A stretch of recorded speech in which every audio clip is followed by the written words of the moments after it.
Adventures, welcome back to the Quiet Kenku. Today, got I do this episode 28, and hopefully, knock on all of the wood, this stream has no issues. Let's do this.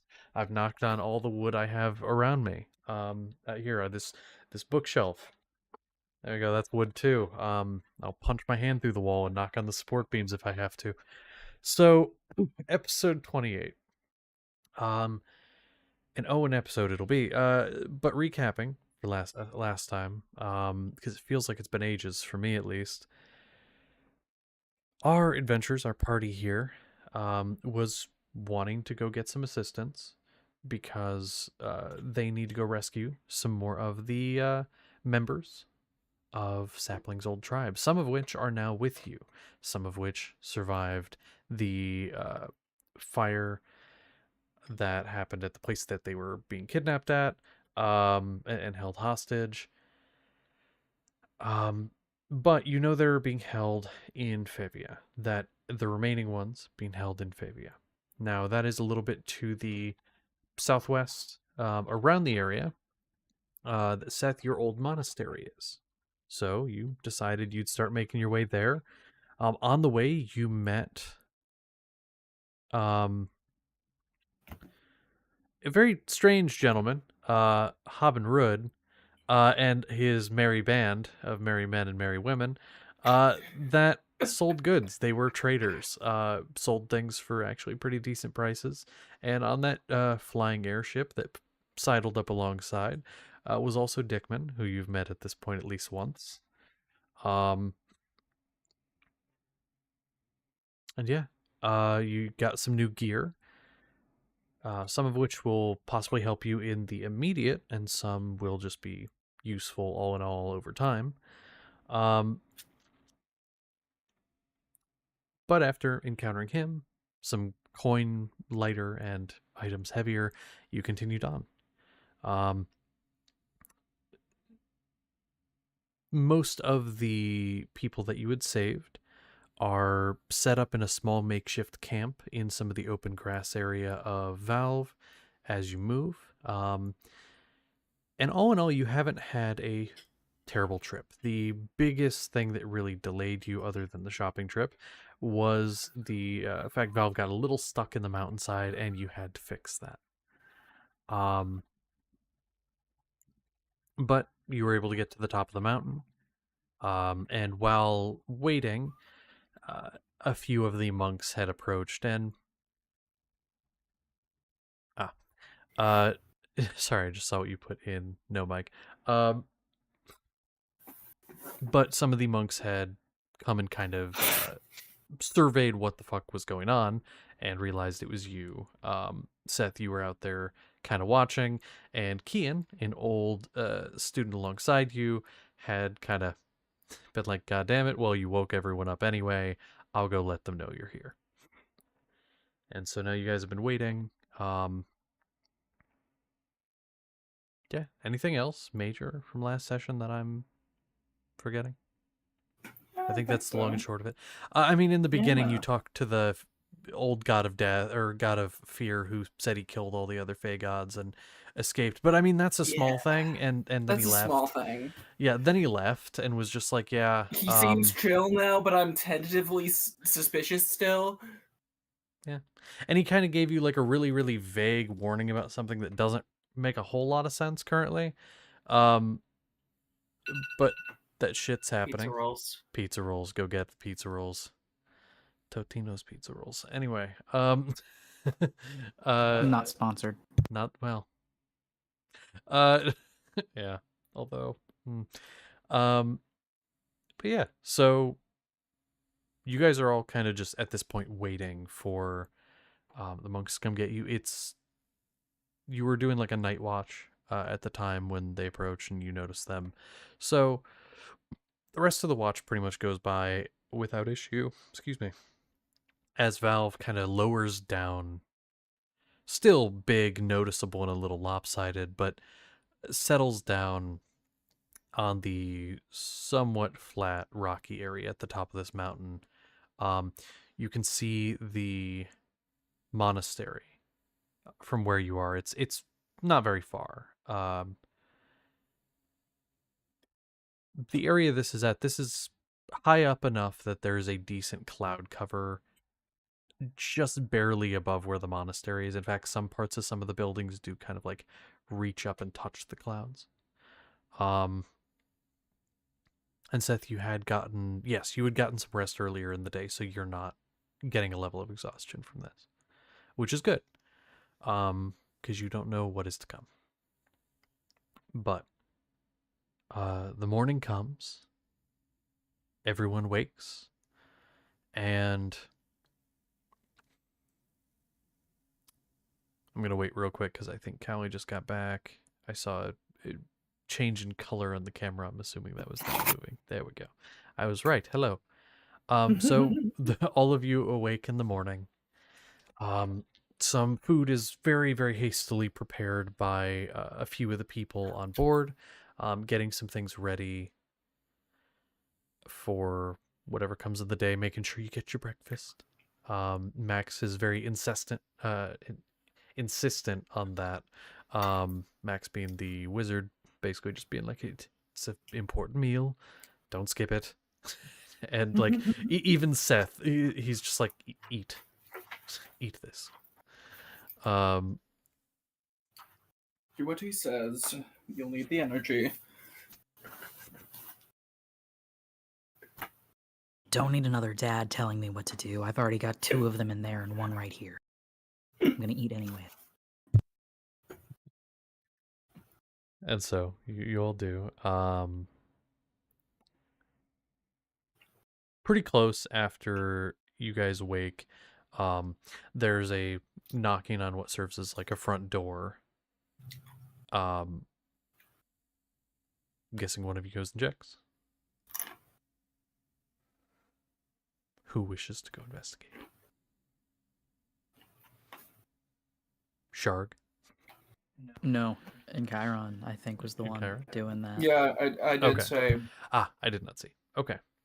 Well then, you will go. You go open the door, and standing there is in fairly plain attire. He's wearing, I would say, black robes. That sort of then go down and are shorter robes that are tucked into a very baggy set of pants that match. Is a, how would I describe him? I would say an older looking gentleman.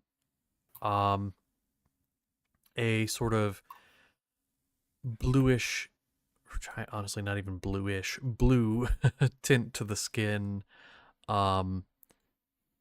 Hair kind of darker near the root and then kind of goes out and gets a bit lighter, and a gold cuff around the collar.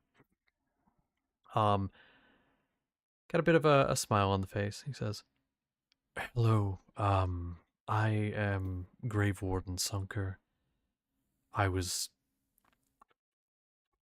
guessing Seth is here," and he kind of looks behind you a little bit. Oh, yes. You need to speak with him. I suppose I'll end up needing to speak with all of you, but I will mainly, for now, need to speak with him. Seth, it's for you. I saw. I heard. He'll walk up. Sucker. Seth, and he kind of gives like a little bit of a smile. What is your business here? We're going to deal with some pretty rough people. We fought them before. Had a lot of help, so it went pretty easy. It's not gonna be as easy. I wanted to see if you'd lend some of the monks.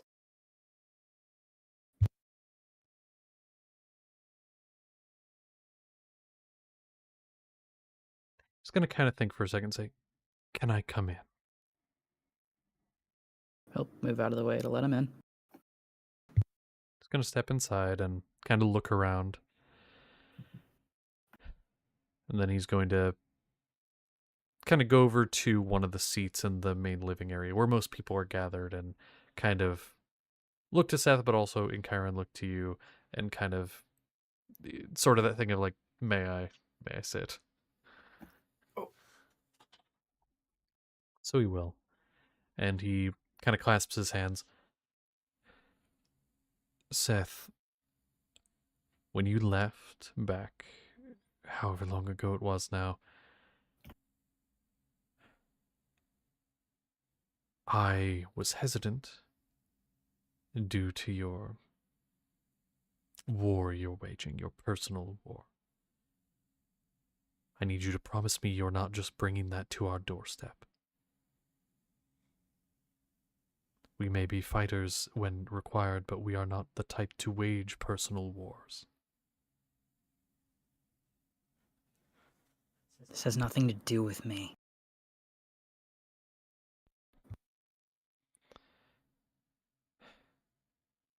How many do you need? How many are you asking for?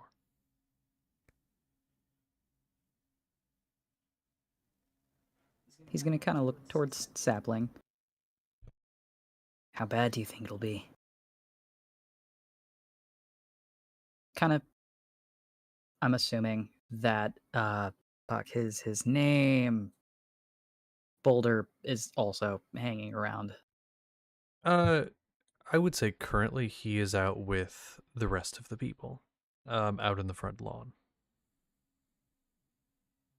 And we're just looking at Sapling.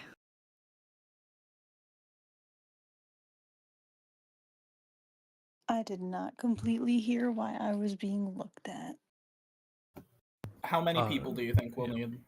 Mm-hmm. Need for what? For the Fighting the peoples that we're going after for you. Oh. Uh, honestly, I have no idea. I don't know the scale of this, really. Maybe you would have some idea of how many we would need.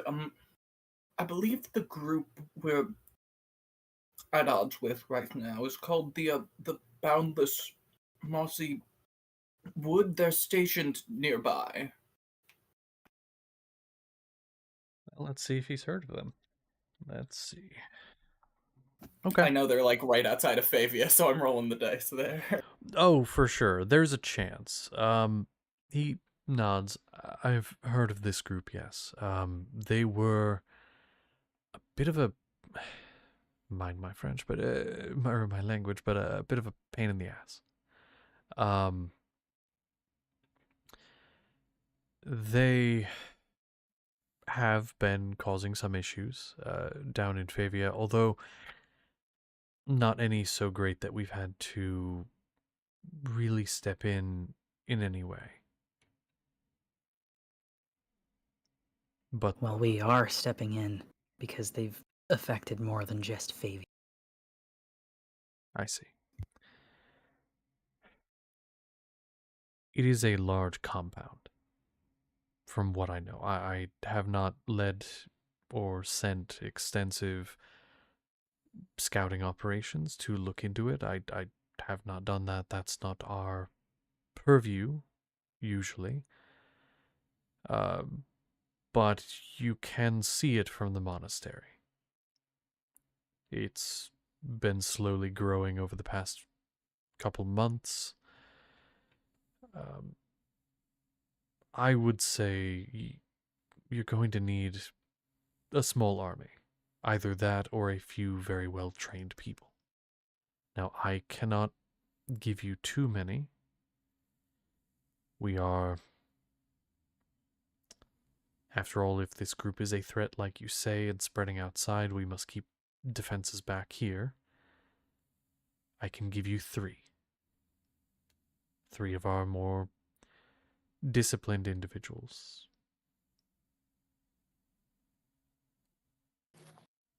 Anything helps. Thank you. But I cannot give them.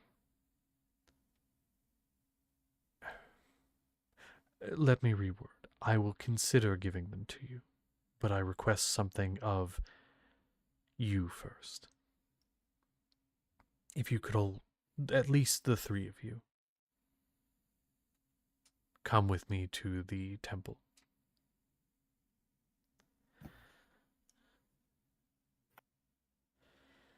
Kind of smiles at Seth. It'll give you an opportunity to see some of the people you haven't in a while. I'm sure many of them will be so excited to see you. I'm sure their training's gone so much more boring without me around.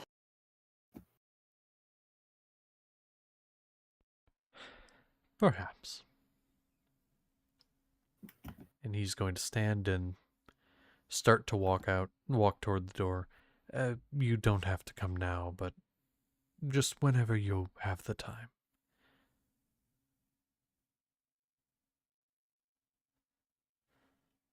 We'll head down there after we finish breakfast. See to it that you do. And then he'll walk out the door and make his way out. Okay. And so, you guys eat your breakfast. Is there any conversations you wish to have? Or anything you wish to do before leaving?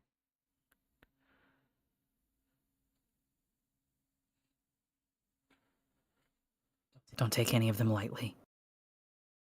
Don't know what he's gonna want exactly. I have an idea. But even those who are earlier on in training are pretty scary sometimes.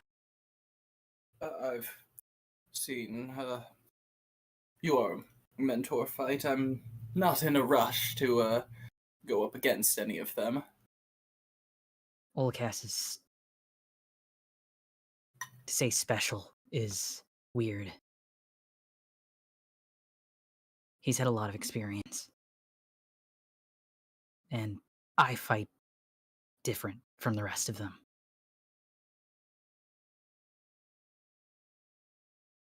The others that Olcast trained are pretty tough. Well, I suppose that's what we want. Yeah, guess it would be.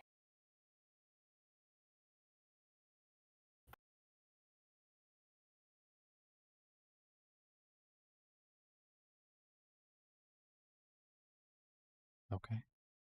Well, if that is all, then you finish your food and you get moving. I will say before you leave, Edna will kind of inform you that for the time being, she needs to sit this one out. She has to commune for a short time. She's received word from the other druids that she was working with previously that there's another sect in the area that may need some assistance as well. So that'll be what she's doing for the time. Alrighty. Try not to get too drunk with the squirrel. There's a slight smile. And Bubbles responds before anything. No promises. And they go to do that. So the three of you start to make your way. Now, Seth, Sapling, you would both have high enough passive perception to see that the entire way you are being followed by at least two people. You don't outright see them, but they're just like at the periphery of your vision. But if you even slightly turn your head, they vanish before you can see where they are. So there's at least two following you between Valve and the monastery. Though nothing happens, and Seth, you're kind of expecting this. So, no real concern. With that being said,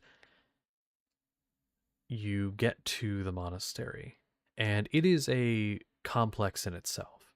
There are many different buildings connected by rough stone pathways, some of which seem to have been just chiseled out of the mountain itself. Some of them appear to have been put there. various stones kind of stacked and molded together, but it is very natural in its appearance. The buildings, rather than molding most of the rock to fit the buildings, they rather mold the buildings to fit the rock, even if that means that a building is shaped slightly weirdly, with angles that don't make a whole lot of sense. It is meant to alter the landscape as little as possible. But Seth, you would know where to go here. You would know that there's like a central courtyard where more than likely that's where you'd be going. So you lead on. You lead on, and you do. Into the sort of complex. You do see quite a few of the people from this monk order there, or this monastic order. They're kind of, some of them giving you looks, smiling in your direction, but also you catch a few glances of like, oh, is that him? Because you do look different. There have been changes, not just in the arm, but in overall appearance. But they all do kind of give you a little bit of a nod of respect. You went out in the world, you've clearly been through things, but you survived. You have faced death, and you have survived. And in itself, that is something worthy of their respect. You make it to the courtyard, and standing there, you see a handful of people. The ones you immediately recognize, there are a couple you don't, but the ones you immediately recognize are Kian, who you'd seen the night before. Although he approaches about the same time you do, possibly one of the people who was following you in. There is Saren. Now, Kian is a human man. Got a bit of a smile on his face. You've got Saren, the Air Genasi, a woman. You kind of remember her being a bit of a hard ass, and she's got kind of like a clenched jaw right now, just assessing you at the current moment. Kind of looks at you the same way Olakas does at times, except you remember her being more of an asshole. Less fun. And then Ronan. He's a half-orc, very serious, kind of reminds you of Byron in a way. Sort of the strong, quiet type. And then there's also Olakas and Sunker, which are currently talking to each other. And when you approach, Sunker kind of puts up a hand to stop you all once you get within a speaking distance. And he says, "Thank you for coming. Now, I offer you 3 individuals. I offer you Olakas," and he motions towards him, who I believe you've met. "I offer you Kian," and he motions over to him, and you can see Kian's got like the smile grows a bit and is almost kind of like bouncing a little bit, like really excited about the prospect. And Saren, and she kind of like snickers a little bit. They are currently 3 of our top. Now, what I require from you is a trial. Seth, you've trained with Olakas for, well, as long as you've been here and then some of the time outside. And not once have you been able to really land a blow. That is your trial. To gain our assistance, show us that they are in good hands. Prove that you've actually learned something from your travels and from the world. All is permitted. The blow must be fist. By hand. However, magic is also permitted to aid you in that. But the blow must be done by hand. Now the other 2 of you, you will be his timer. you will be going head-to-head with one of our other top students, been here for about 20 years. Now, I do not anticipate that either of you will be able to seriously harm this individual. Landing blows, perhaps, but harm. So your goal is to stay up, keep each other from going unconscious. If any of you go unconscious, we will not help you. Now, I assume you want to know who you're going up against. And he's going to look to his right, and stepping up is an individual you hadn't seen before. And Seth, you're familiar with this individual. Was there when you got there, and honestly was one of the people that helped you hone that anger and that ferocity into something that could be used. Olakas taught you the ropes of things, but this individual taught you how to use that anger. A bugbear, white fur, scarred in many places. He stands in robes that are very clean, almost pressed. And he stands tall, and Sunker says, "This is Dwavel." Now, the two of you will have to keep each other up while Seth aims to land a blow on Olakas. Again, if any of you go unconscious, you lose. Seth is gonna stand, fully using his quarterstaff to hold himself up at this point. Him. You're putting them against him. He is an army standing on two legs. You will be facing something greater.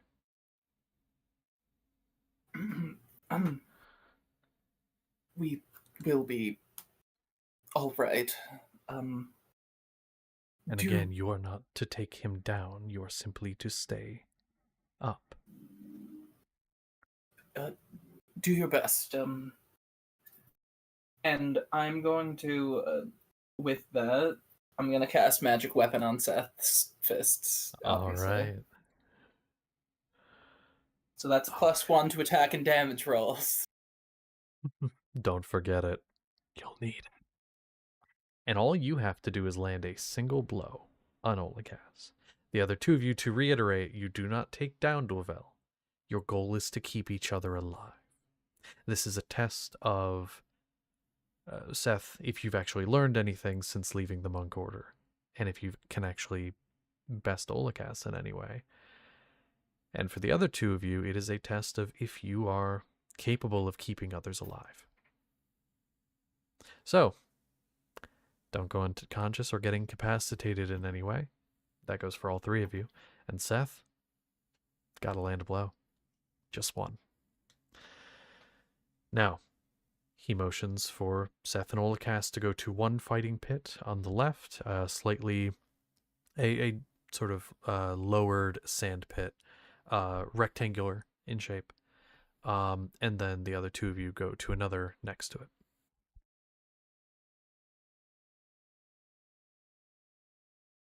Seth's gonna kind of look at Olakas as they walk.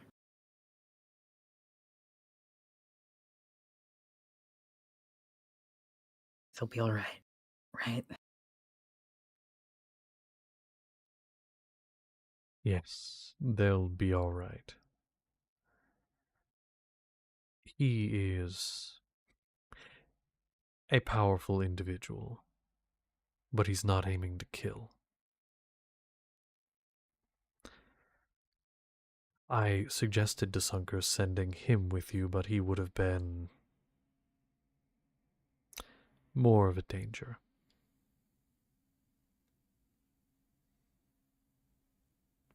No, I get that.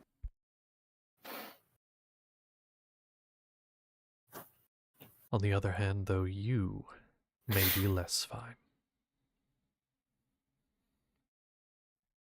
I wasn't impressed last time we sparred. Prove me wrong. I gotta warn you, some things have changed. I can't heal myself anymore. I tried. The doctor did some things. He does look at you with a little bit of concern in the face, but that dissipates quickly. And he nods, and he says, "Then you must work with that handicap. I will not go easy just for that reason."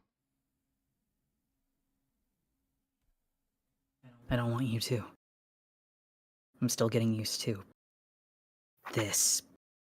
Kind of motioning to himself, because there are new things. But I have to get used to it. I have to learn quick. They've been happening more recently. And you will, as you said, learn how to work with that. But for this, I want you to clear your mind of that. Your friends are in a dangerous situation, and your aim is to do something and save others.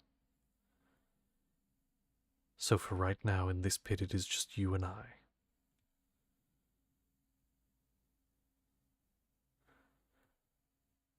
At that point, you all get to your respective positions. Is there any other preparatory work that any of you wish to do? I It's would just love for to flavor. give myself mage armor. Do it. Yee. It's just for flavor.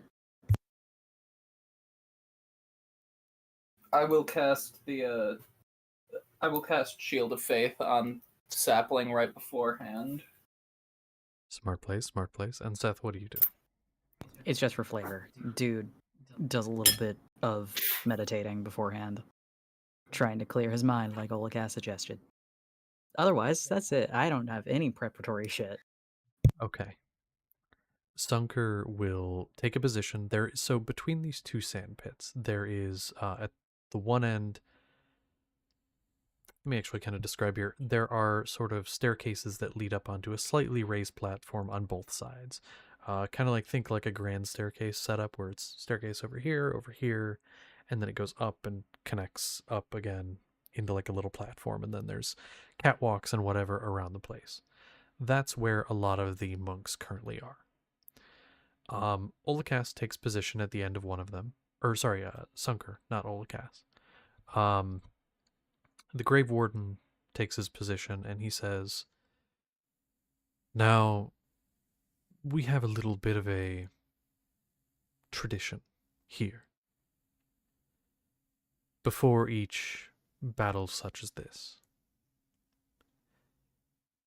mainly on monastery grounds, we ask that each of our fighters, and Seth, this is something you would have done many times, each of our fighters must tell us two things. One, where they have come from. And two, what they're fighting for. For if you were to die in battle, those are the two things you should be keeping on your mind. I'd like to start with Duavel. Tell your opponents where you come from and what you fight for." And Duavel looks to the two of you, gives a half bow, and then meets your gaze.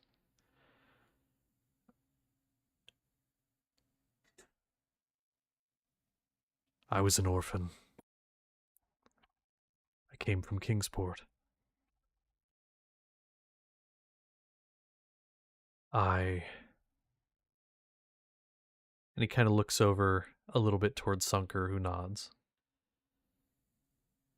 "I fight for the monastery and to clear my head of anger." And you can kind of hear in the words, there's hesitance between every word. "To put my anger to good use. And then he stands straight. Sunger gives a nod, and then he looks to, I'll say, Encheiron. And you, I don't believe I got your names either, so if you could tell us your names. I am Encheiron, Laratrian. I, too, come from Kingsport, lived there many years, and I fight for the people, I suppose. He gives a nod and looks toward Sapling. Good luck. Looks toward Sapling. And you. um, it's sapling. A gentle breeze on the leaves of a sapling near the woodland riverfront reeds. That is the also place of origin. And what really is there to fight for, other than life?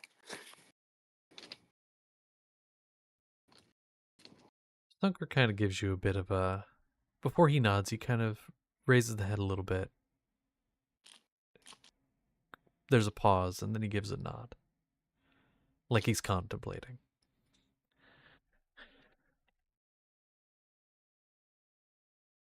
Then he looks over toward Olakas. And Olakas says, I come from the Elven Empire. Long time ago. I fight for myself.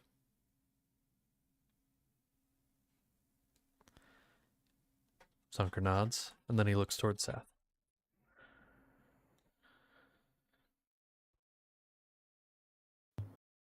I come from a place that doesn't exist. And I also fight for myself.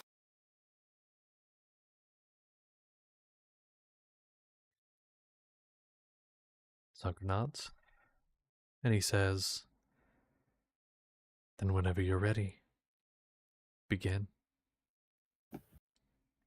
And both of the monks that you're fighting take their positions.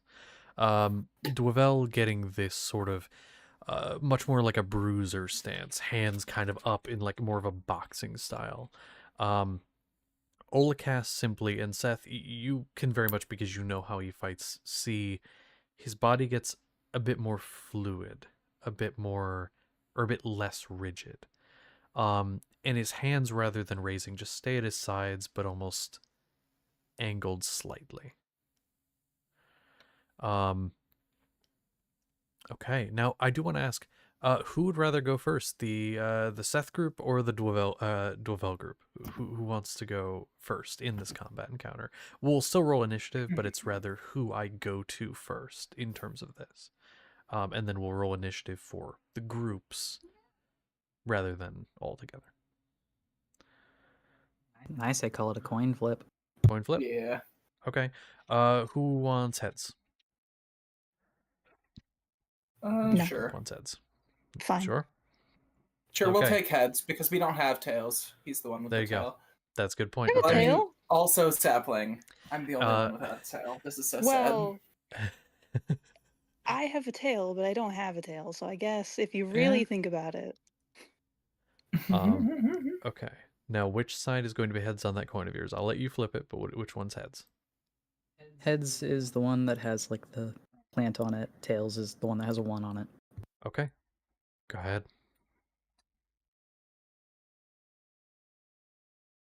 It is tails. Okay. So that means Seth will be going first. So what we'll do is now everybody roll initiative, and but Okay. regardless of kind of what's rolled, it'll be Seth and Olakas first in the order that is rolled for them, and then Dwevel group. Okay. Oh, and then yeah, post in dice rolls, and I will put the initiatives in there.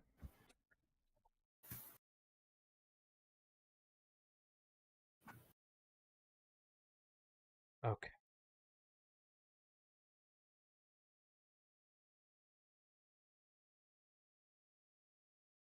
Okay, and then I'm spelling everything incorrectly right now. It's fine.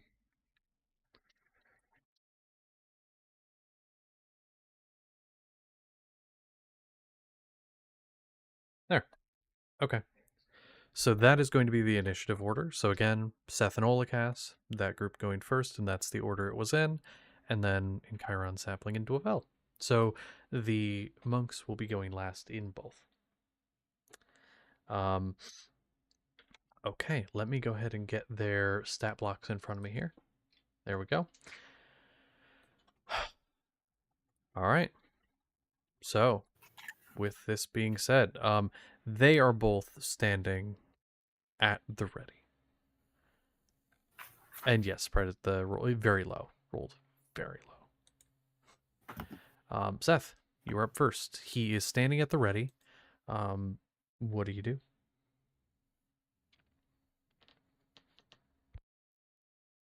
He actually puts up his quarterstaff, going down, and he's going to run at him, basically. Going for his 2 attacks immediately. Okay, roll to hit. Don't forget your +1 from the spell.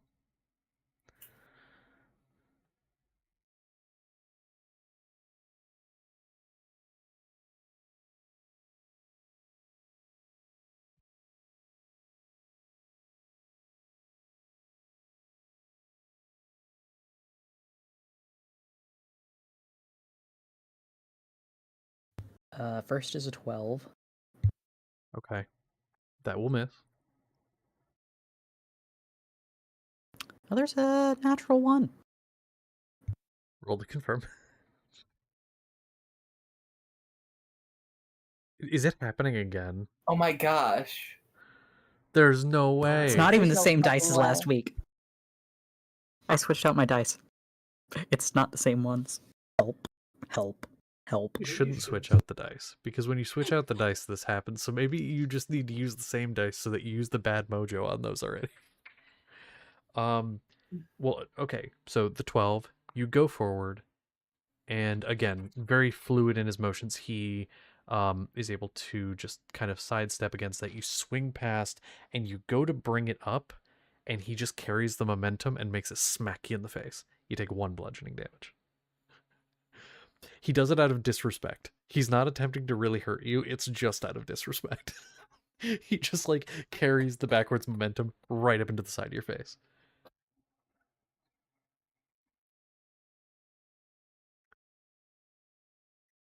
And okay. So that's your action. Anything bonus action related you wish to do?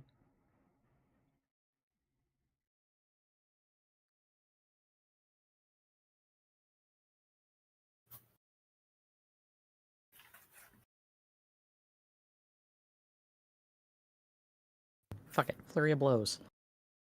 Okay. So yeah, 2 unarmed strikes. And describe to me like what you are attempting to do with these, because you have your quarterstaff in your hands. You can still do unarmed strikes like that, but what is your thing? Like, what are you trying to do? He did put that away, actually.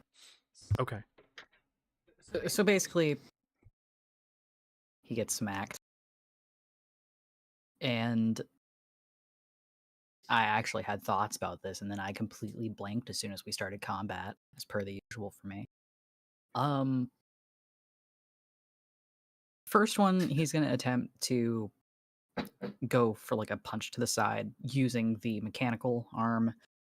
It's another fucking natural 1. Do you want one of my dice? Do you want one of mine? Here. You can take That take natural 1 Wolfgang's counter is D20. gonna be at like 8, and they're all gonna be from Danny. There you go. Hey, I'm gonna chuck this over the thing, okay? Catch. Why? Smacked in the face. I'll roll a real life natural 1. Here, let me roll this real quick and see if it's actually rolling good. Not a 1. It was a 6. It was only a 6. It's fine. Okay, so a natural Well, one, roll roll to to confirm. confirm. Yeah, you got to roll to confirm. You gave me a shit dice. It's Wolfgang's dice. Wolfgang's dice is shit. Oh, shut it. What'd you get? It's 2. Okay, well, so not a this lot. was right. This was with the mechanical arm. It kind of locks up a little bit. Go ahead and try and take your second attack. Second one, he's just swinging for like a. Okay. Trying to scratch at him, I guess. Scratch. Okay.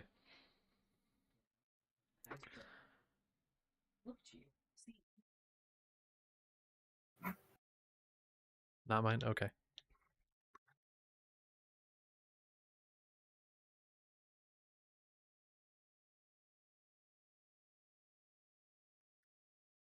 22.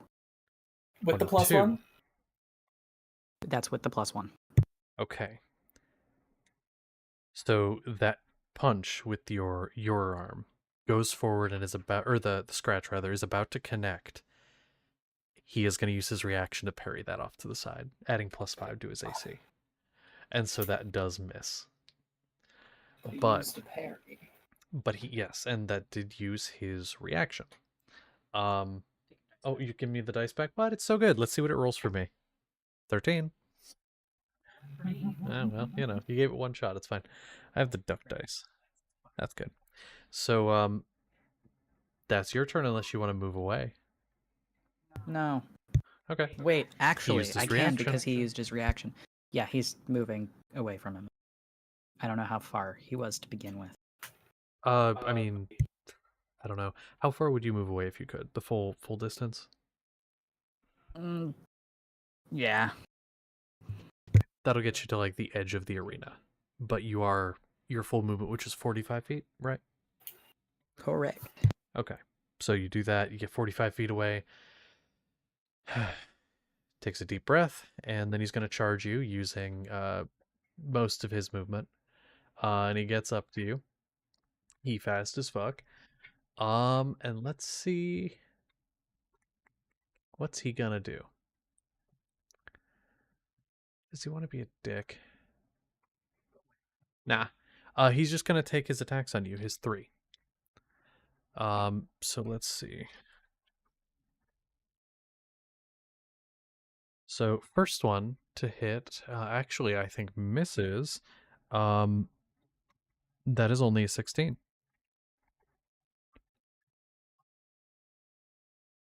I can't hear you. What? Oh, okay. Sorry, you're muted, and these are very good noise canceling. So first one misses. He kind of slips a little bit in some of the sand. His foot slides a little bit, goes a bit wide. Second one is going to be a 22 to hit, and the other is a 24. So those will hit. And now, damage-wise, he's gonna hit, but he's gonna pull a little bit. You're gonna take 1 damage each for both of those. So that is just, he literally just goes he's going for your head. He is going for brain damage. The first one misses. The second one just hits, but he kind of pulls a little bit and just hits you real hard in the forehead, and it kind of stings a little bit. And then he brings a fist around and just pulls it a little bit right in the side of the head. He does seem to be studying you, though. So, that's fun. He gets that.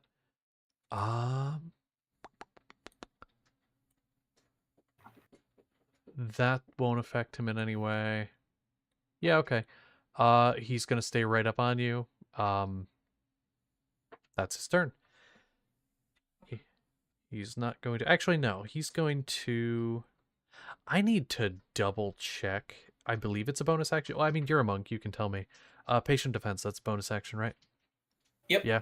Yes. Perfect. He's going to do patient defense. So that's what he's going to do. Now it's over to you guys. So Dovell is before you. Yes. He is waiting. It is over to Kyra. How close is he to us, and how close are we to each other? I would say you could have chosen that if you wish. For Seth and Okay, Olcast, they I'm move not fast gonna as fuck, start. so it doesn't matter. I'm not gonna start next to him.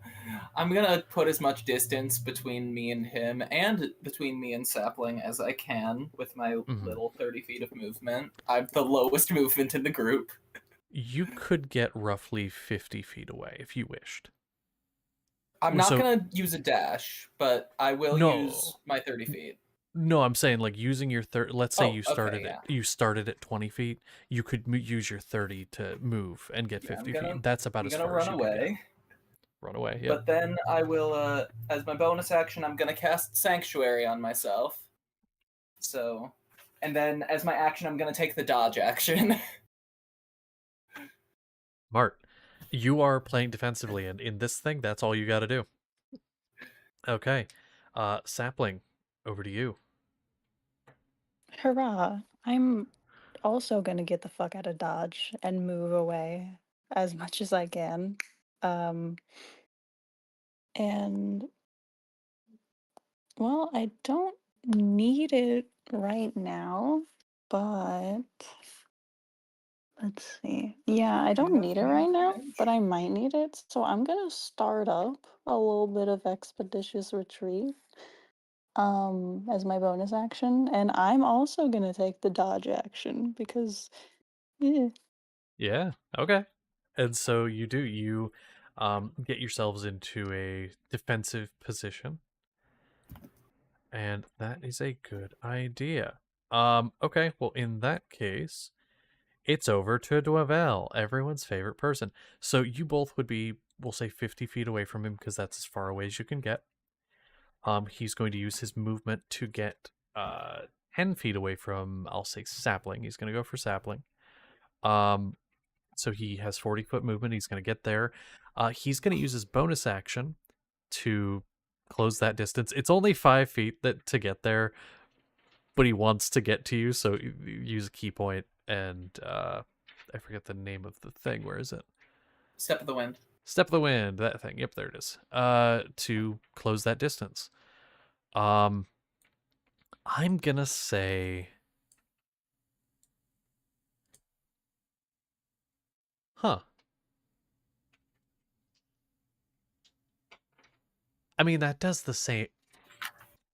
That does the same thing. It's fine, but it just would use a key point. It's fine. We'll just, yeah, we'll do what we did. And he's going to take a strike. Let's go ahead and roll. Does a 19 hit Sapling?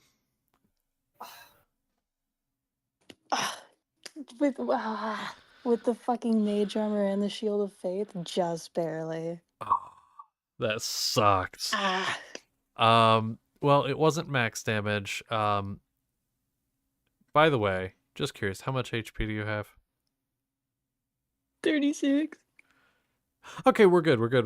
That's gonna be 8 bludgeoning damage. Okay. Because I was making sure that I nerfed his stat block enough, because this is not the one you guys fought at the end of the last campaign, I promise you. But Hoping it's not the one we fought in the middle of last campaign. Honestly. no. No, it is different. He's actually built pretty different because time has passed. It's been like 30 years. But it's 8 bludgeoning damage. You will also take a point of necrotic. You can feel with that punch the anger welling up from within. He is going to use his second attack, and instead of making an attack, he's going to attempt to grapple you. Good. That is a natural 20 plus a lot. So he's gonna, I mean, it would technically hit anyway because it's over your AC. So he hits you once, you're slightly dazed, and then just grabs you tight. Basically, just because he's a little shorter than you, despite being pretty tall himself, he grabs you around like the torso and just drags you down. So that's gonna be his turn. That is what you see. In So Chiron, you mean. see that happen. Yeah, well, yeah, a little bit. He's got a goal. He's going for it. Seth, it's up to you. Now you do see that happening, but it's up to you if you let it distract you. He's basically putting blinders on and trying to ignore everything going on the opposite side. That's not his problem. Olakas is his problem. Correct.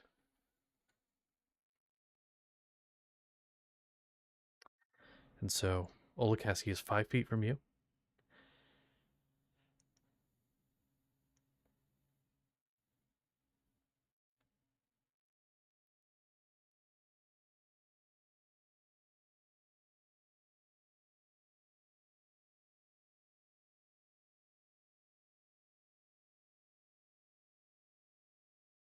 He's gonna do something risky. He's gonna cast. Well, first he's gonna move within that 30 feet so that he can actually do shit. No, Olakas came up. Wait. Olakas is 5 feet from you. He closed the distance because he is faster than you. I remember this now. He's gonna take more than one risk, then he's backing away from him. You're at the edge of the arena. Do you want to go around him to get Yes. back toward the center? Okay, so you do so. That would cost you. How far away from him do you want to get? 25, 30, doesn't really matter. Just as long as it's more than 10. Let's say 30, because it's 25 feet away from him, but you have 5 feet to get past him. So 30 feet is what you spend. You're 25 feet away. Works for me. He's gonna cast Tasha's Okay, what's he got to do? deck save. Dex save. Let me check a thing. I mean, he's good at those because he's a monk, but okay. Yeah, it's gonna be 23.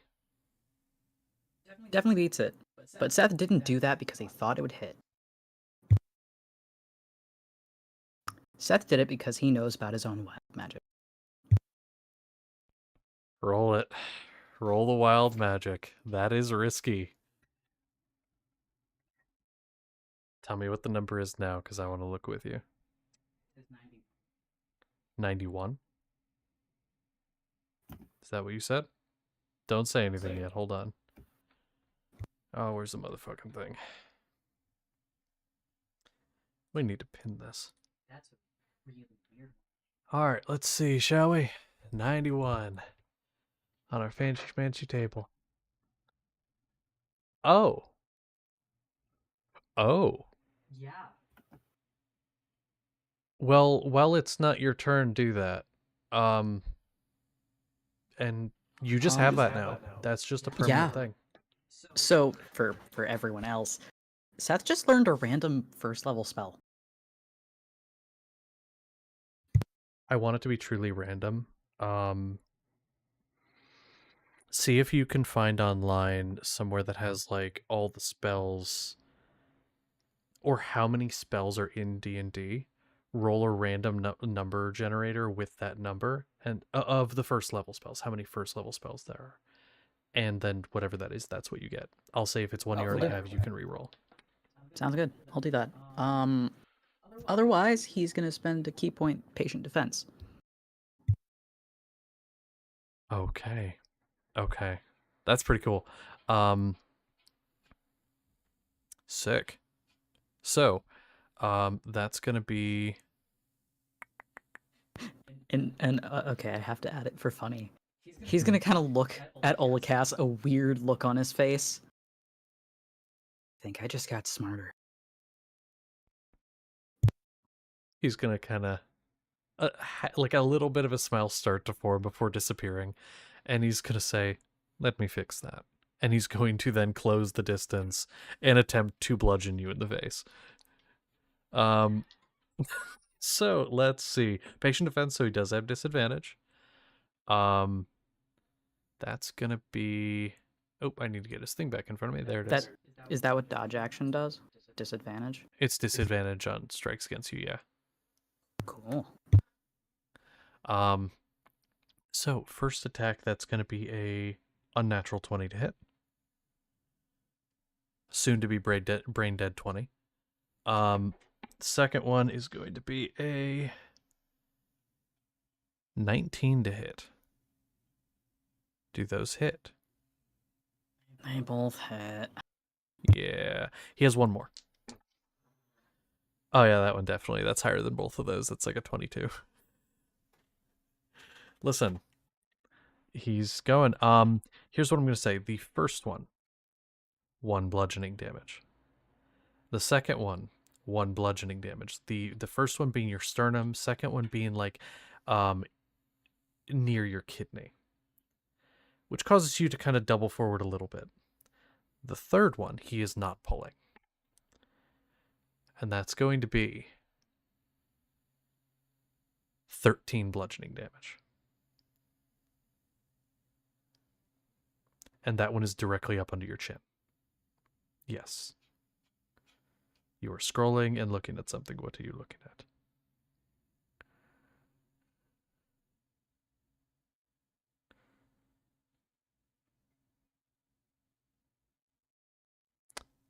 Don't leave me in Unimportant, ignore suspense. me. I was checking something. Then why did you want me to wait? Well, because I thought it was a thing, but it's not a thing. So ignore me. Okay. Okay, so did you write down the damage? Yep. Cool. Thank you. That way we can continue. He is also then going to patient defense as well. No, actually he's not going to do that.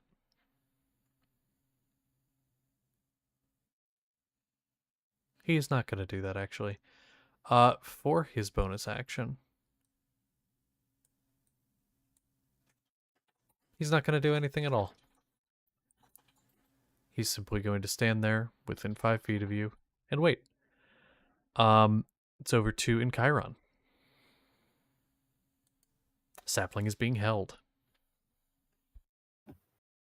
Can I still cast helpful spells while I'm under Sanctuary? What is the wording on Sanctuary? The new wording, the new wording says any spell. The old wording says any harmful spell. I'll allow it. I'll say go with the old wording Okay. because I like that better. Because it feels more in the spirit of things. It does, because if you cast Sanctuary on yourself and can do literally nothing if you're a spellcaster, that kind of sucks. Yeah, I will. I think as my bonus action, I'm gonna pop my first 3rd level spell slot to do Mass Healing Word. Is there anybody like watching that seems a bit beat up? I want to show off a bit. Oh, anyone who's not part of this? Like anyone who's not part of this, yeah. I would say there's a couple that look like they were doing some training beforehand, yeah. Yeah, so that's gonna be Sapling, Seth. If Seth is within 60 feet of me, he is. Okay, so Sapling, Yeah. yeah, Sapling, Seth, and then 4 bystanders all heal for 9 health. Oh, okay, that's actually a fair amount. Most of the people who appear to have been a little beat up are mostly back to full. And you kind of hear a couple like, oh, like I feel better. You feel better. Whoa, that cut I gave you just healed. And then I will take the dodge action again. Very smart. Very smart. Sapling, what about you? Me. Yeah. So I'm grappled. That just means I can't move, right? Mm-hmm. You can do everything does- else but move. Okay. In that case, you get the fuck away from me. I'm going to dissonantly whisper at this man to make me a wisdom save. A wisdom save. Oh, a wisdom save. Okay. A wisdom save. Well, let's see, shall we? Wow, the duck dice worked in your favor. It's gonna be like Yay. a 10. Yay! Yeah, okay. Yeah, no. He needs to get the fuck away from me. Okay. And he takes. Oh, wait a second though. Using What does his that do reaction exactly? to do so. Is it say that he has to Uh, use the reaction, or is he frightened of you? No, it just says use the reaction if available to move as far as its speed allows away. Okay. Okay, cool. Because if it was So, frightened, yeah, that no. would not apply. And how much damage does he take? I'm gonna figure that out. I'm gonna grab some squares. That will be 13 psychic damage. Ooh, Wow, I'm not using hex for once. That's yeah. it. 13 psychic damage and no necrotic. Okay. And so he kind of like, he lets go, kind of grabs the head for a minute and groans, and then just starts to move away. And he'll get 40 feet from you because it's as far as his movement allows, right? Yeah. So then he'll Yep. go 40 feet away. Cool. Anything else you want to do? Uh, mm, nope, that's it. Cool. And I'm writing down that amount of damage. There you go. Good use of a spell. Let's see if that pays off. On his turn, I'm double checking to see if this would affect anything.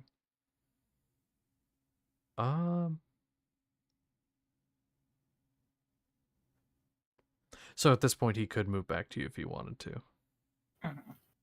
Okay, I was checking that. Yeah. Okay. Well, do you have anything fun? Oh no. He looks pretty angry about that. He's actually really angry about that. So he's going to... Yeah, this is a thing.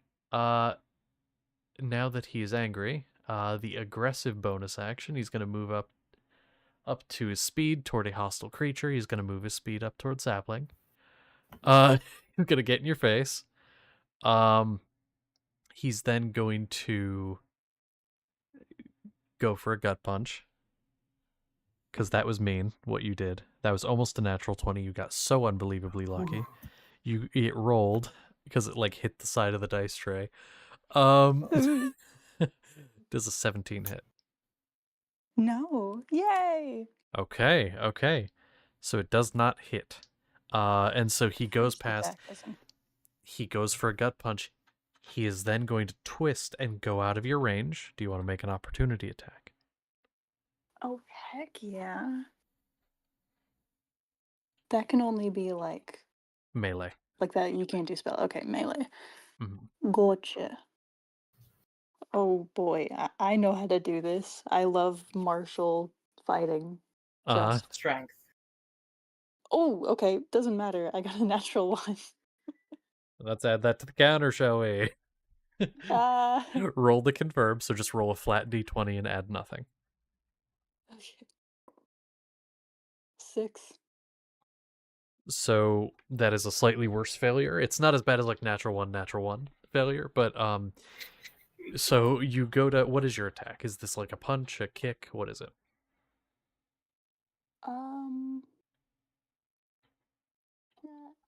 Probably. You know, it's been a while since I've used my sickle. Okay. So you go to swing with the sickle and you never use this thing. It slips out of your kind of clammy grip and just clang, clang, clang, clang, just like falls like 10 feet away from, or I'll say like, yeah, 10 feet away from you. So you tried. But yeah, it just really gave him my all.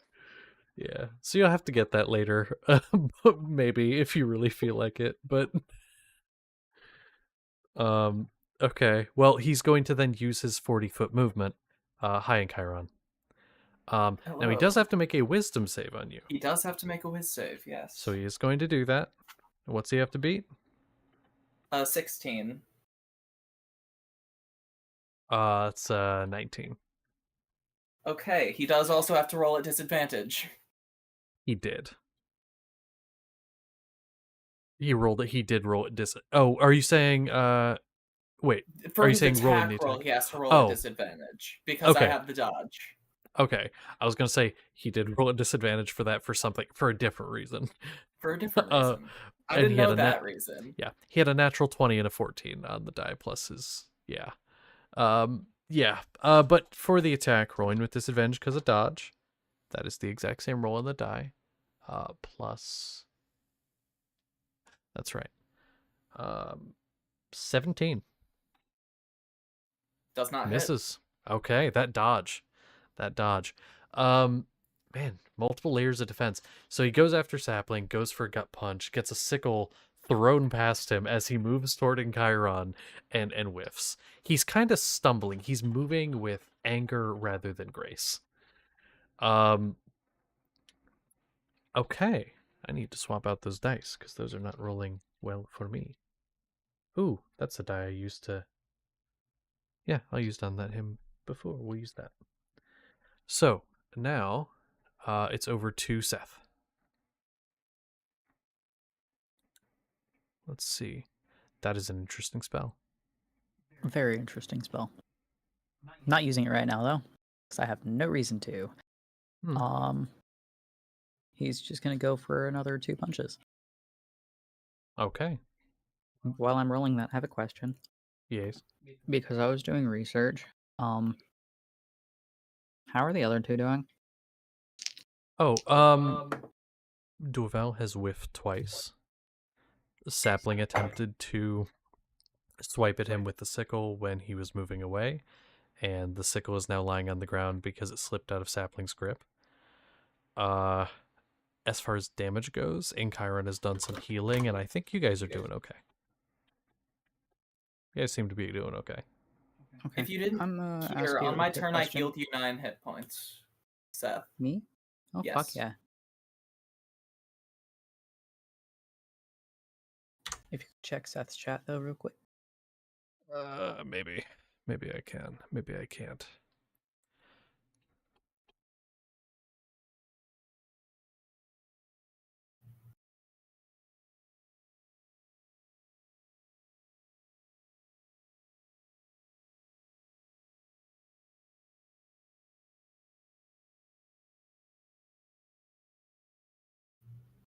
So I replied and I sent you a slight clarification.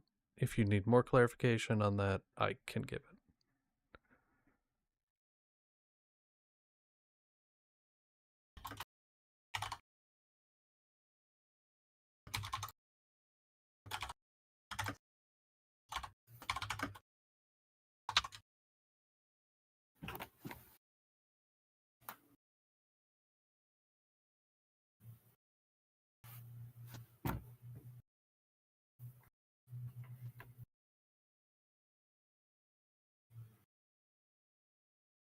Okay.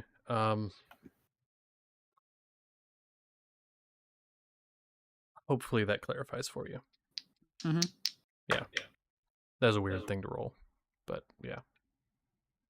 Okay. First hit. Definitely a miss. What did you get? 2 on the die. Oh yeah. No, that you go for a strike and it again, he's messing with you at this point. He gave you a good hit up under the chin and you're still kind of reeling from it though you were healed. So you're not feeling it as much. Seconds and 19. 19 total? Is that with all pluses and everything? Yep. Okay, that is going to be a miss.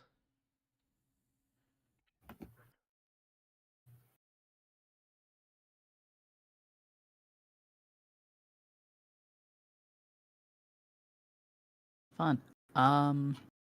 Flurry of blows this bitch. Okay. Let me add that to my counter so I remember how many fucking key I have. New. That's a nat 1. Time to add another to the counter. That's 5 today. Were they all mine? No, one of them was No. Sapling. One of them was happening. Do roll to confirm though. 2. Fucking 2. It's a 2. Okay. So he does not sidestep this one. What happens is what happens is you are going for a strike. And he kind of kicks his one foot out, causing you to stumble, and then just knees you right in the nose. and you hear a crack. You are going to take 9 bludgeoning. Well, thanks, and Chiron, for keeping me alive a little longer, at least. There went all of that healing. I have Your one last more hit. in the flurry. You have one more. Yep. You drop the dice. Good job.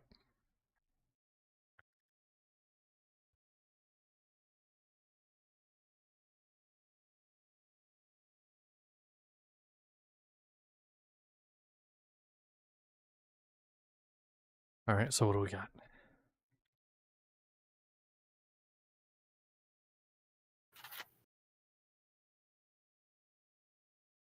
In no mic.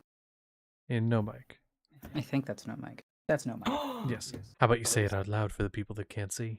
That is a nat. A nat 20. Okay. So here's the question for you. Well, first off, give me damage. Do you want to roll on the D100 table? Because in this case, you are not trying to kill him. However, it is up to you. It could do almost nothing, or it could be an instant kill if you hit a very vital part.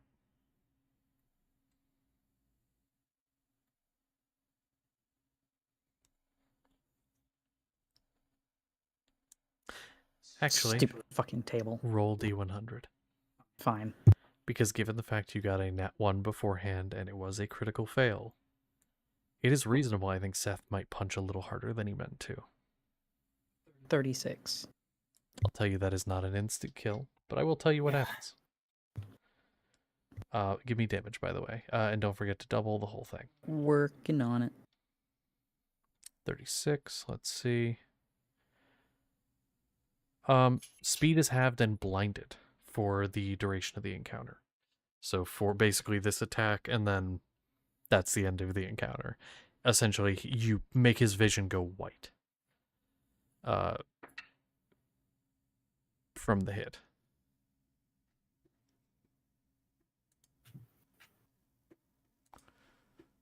It's 11 total piercing, which is actually the max I can do. 11 total, so doubled is 22. So, you strike Olakas, and there is a moment. A moment where the murmuring, most of the people in this circle had been quiet. It had been a lot of just like Dwavel grunting and stumbling around as he gets turned around and made to run back. And random things like that, you know. And the sounds of the combat in the pit. But otherwise, I've been mostly quiet. There's silence as your hit impacts. And Olakas kind of grabs his head and stumbles back. And then you hear a couple murmurs. And then from behind all of you, you hear cheering. And turning to look, you see Boulder and a bunch of the and the people you had saved came to watch and are just like, yeah. And they start clapping and everything. The monks kind of seeing that happen, their stoicism drops and a lot of them join in that too. And then Sunker kind of raises a hand, and after a second it quiets down. Dwavel at that point, all of what he'd been doing, he still in front of you in Chiron, he stands up straight, he gives you half a bow, does the same to Sapling, and then he starts walking back towards Sunker. I will return his half a bow. You fought well. And as he's walking, he gives kind of a grin over the shoulder, a little bit of blood in the teeth. You're not entirely sure where that came from because nobody really hit him in the in the face. And he says, "So did you." And looks towards Sapling. "You too, though. Don't ever do that again.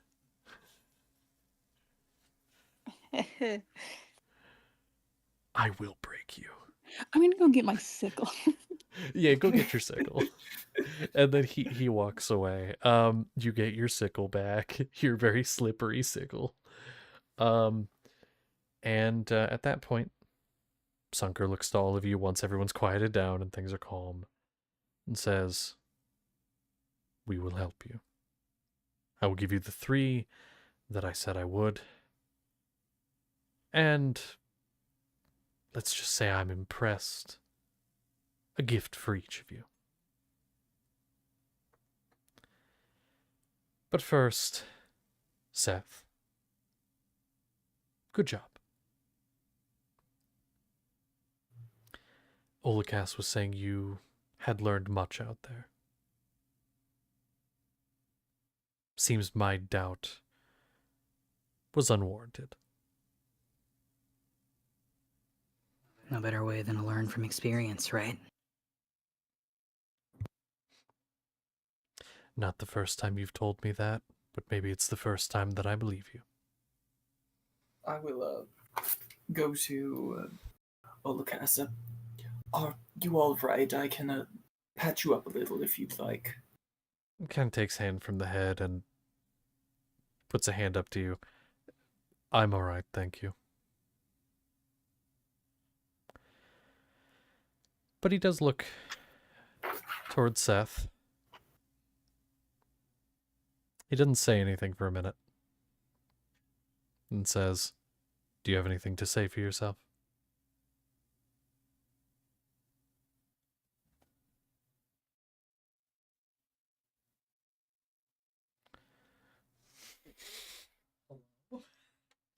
Weird sounds.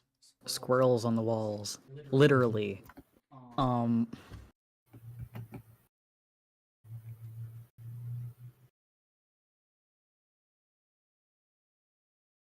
Can't believe I did that.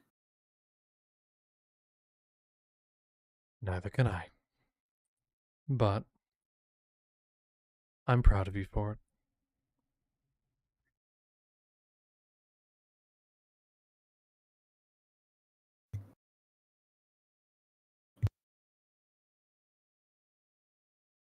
Seth kind of stands there for a moment, a little stiff-backed.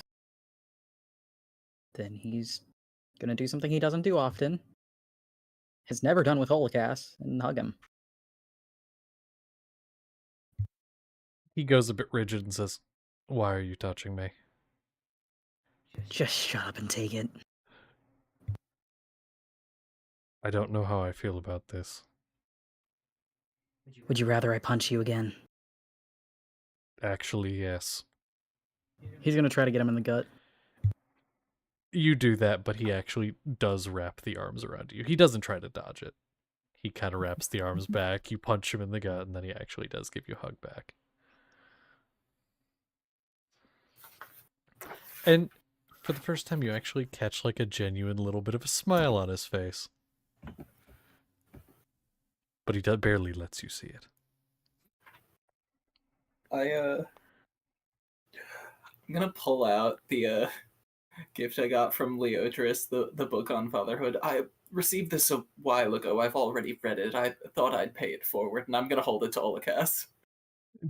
Fold it out to old Cassie, looks at it. "I don't think that'll be necessary." He does not take the book. Seth is staring at the book. He can't read it. He doesn't know what it's about, but he's staring at the book out of confusion. Olakas slowly pushes Seth away.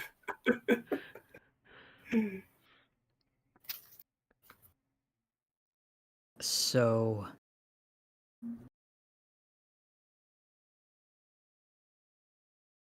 that means you'll be coming with us then, at least for this. Yes. Yes, I will. It should be a fun experience. I always find punching people to be fun, so...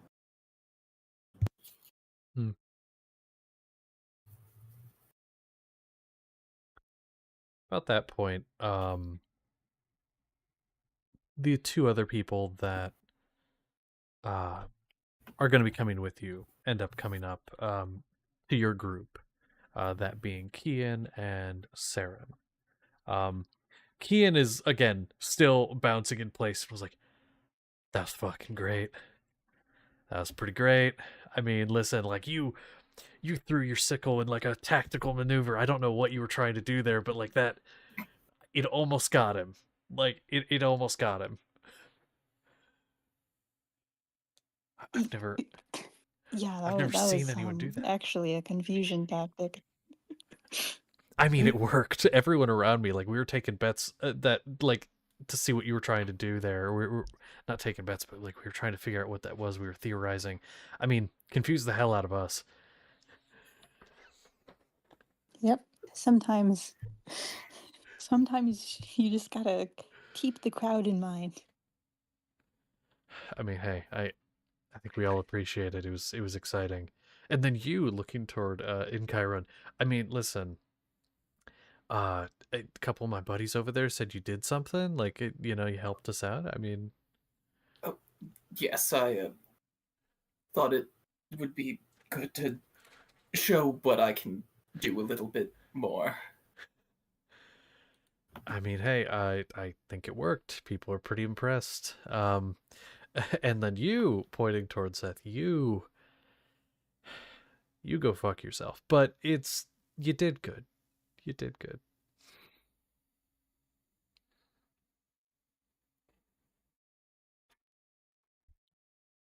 Seth has a look on his face. He wants to say something, but he kind of glances at Chiron and Olagas, both dad figures, and decides against it.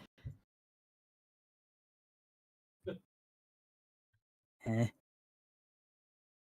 Okay. you can also fuck yourself.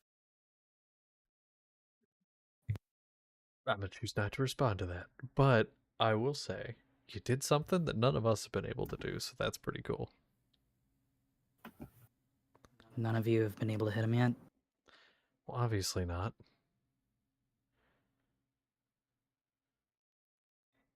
He kind of looks past, looking towards, like, Saren. Not even her.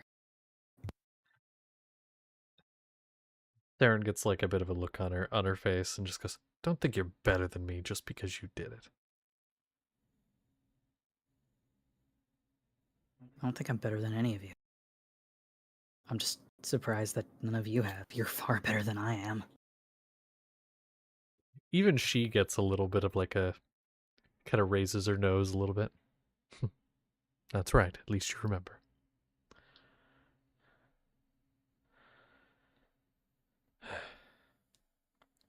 Um, and Sapling, you're kind of standing. Oh, go ahead. Yes. Now, I'm sure you're all very good. Sarah, and the kind of snooty one, looks at you and goes, "Who are you again?" Someone better than you. Right.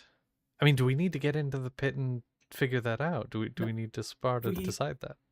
I don't mean don't. fighting. Sure. Anyway, Kean kind of looks at you and Kyron and goes, "Don't mind her. She's A bitch. yeah." Oh, it's no trouble at all. Yeah, you see, I think her family was a bunch of scarecrows because she's got a stick up her ass as she's walking away. She flips him off as she walks away. Um, but as you all are standing there, Sapling, Boulder, and um, kind of all of them are mingling with some of the monks and whatnot. Some of your people are. However, Boulder and I'll say, say Misty, comes walking up. Which actually, let me get it pulled up here so I have it in front of me. Ba-ba-ba. Give me just a sec. I am gonna actually close this out. There we go. Now I can actually look at what I need to look at.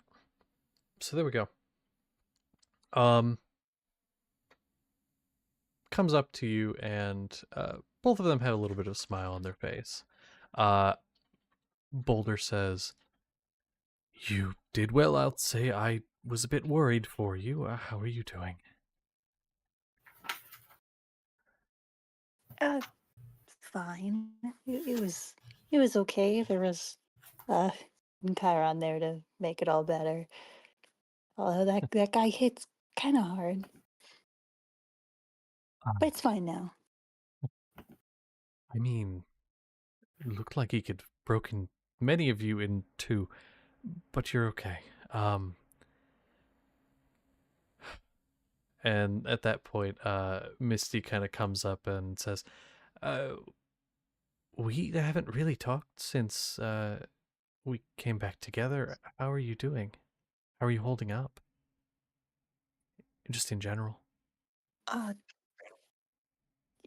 uh, you know, well enough. It's been weird. Uh, surely you can agree, being away from home and everything. Kind of, their eyes get a bit darker at the thought of everything, and they kind of looked down a little bit at their feet for a sec before looking up at you and putting a hand on your shoulder. Um, we've all seen too much, lost too much, but we're here, we're breathing, and that's got to count for something, doesn't it? Yeah. And just gives you a smile. We're doing good. We're doing good. You're doing good.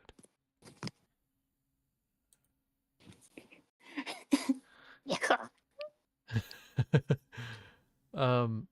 Then takes a step back, and Misty says, I've got to go help one of the people right now. A few of our people were a little bit injured on the way out, but so I got to go tend to somebody. But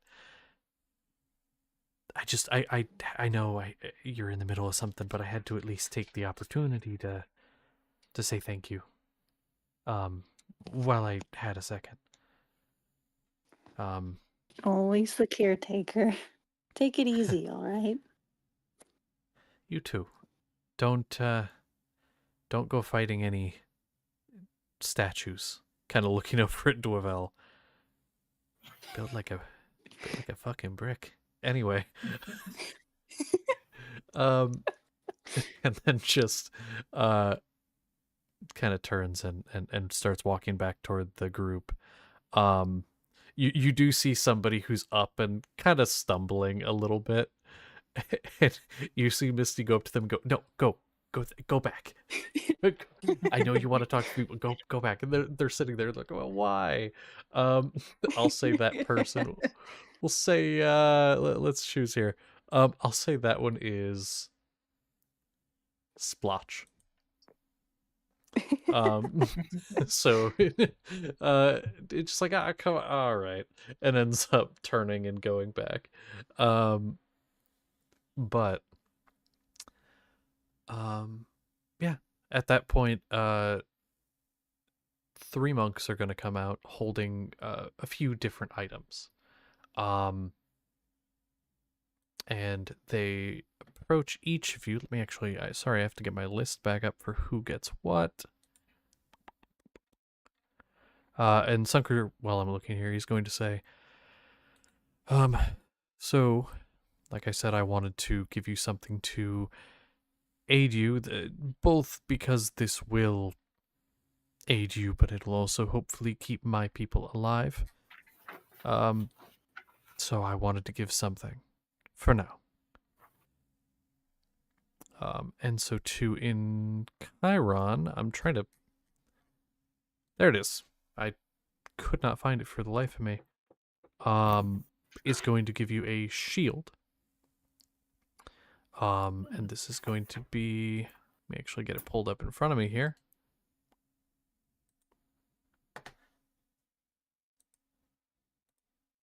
There it is. I wish it had a great description. Sure, we'll say that this one, it's round, and I would say mostly...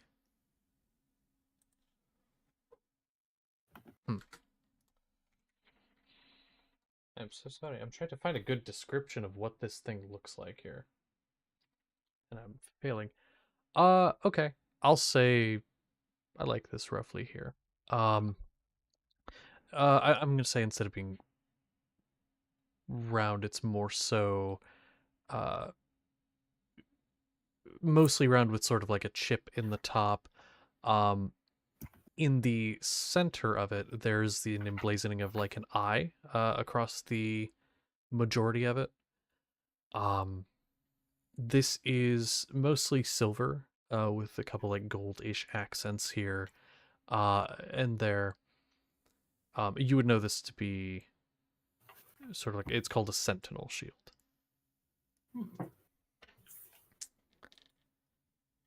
And Zunker looks to you and says, "You seem to be the type to protect others. This should aid you in that."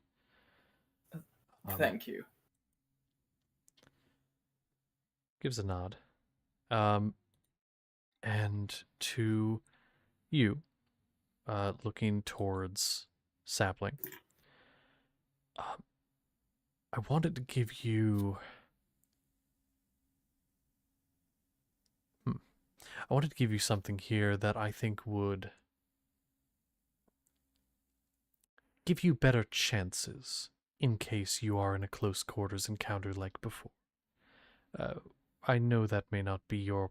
I don't get the idea that is your strong suit, no offense. But I wanted to give you a little bit better of a chance. And so, is actually going to give you... and I'll allow you to choose the type of weapon for this. So it'll be whatever you would prefer to use. But something to replace the sickle, but it would be a +2 weapon. So slightly better chance to hit, slightly better Ooh. damage in the event that you do have to use it. It's sort of a last ditch. So if you want just a sickle but +2, then that's what it is, unless you'd prefer a different type of weapon. It vibes. If it It ain't vibes. broke, don't fix it. If it is broke, replace it. Facts. Facts, honestly. And I will say,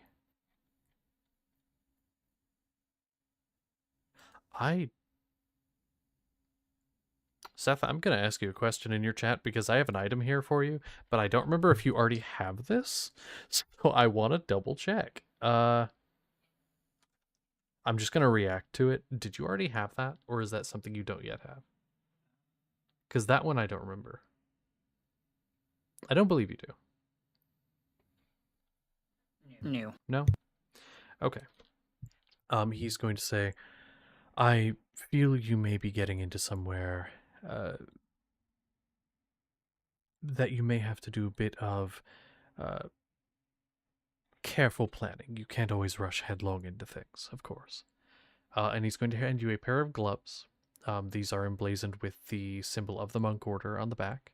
Kind of very similar to most of the clothing here, because you painted over your symbol, made it stand out very brightly. Most of the monks here, it's very hard to see. The coloring is very close to the coloring of the actual robes, and so it's kind of hidden within.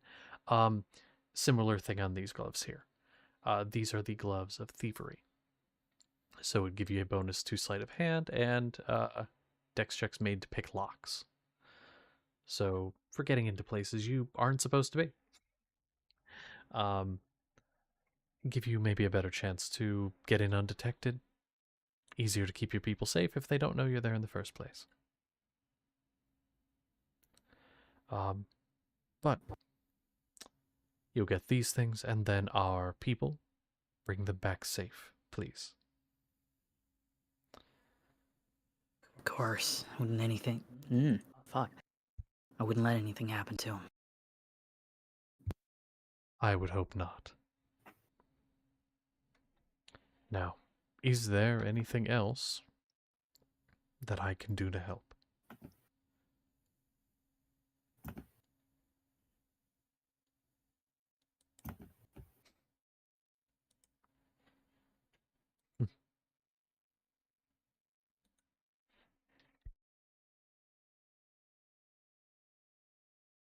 For any of you, really. No, we should be fine. All right. Well, you're welcome to stay here as long as you need. Seth, I know you have a place to stay, but if you need other lodging, we do have guest quarters. You know where they are. But I think we'd probably do better with Valve than here. No offense. And we Oh. really do need to get going to Favia, start looking around. It's a good idea. That is a good idea. Well, be safe.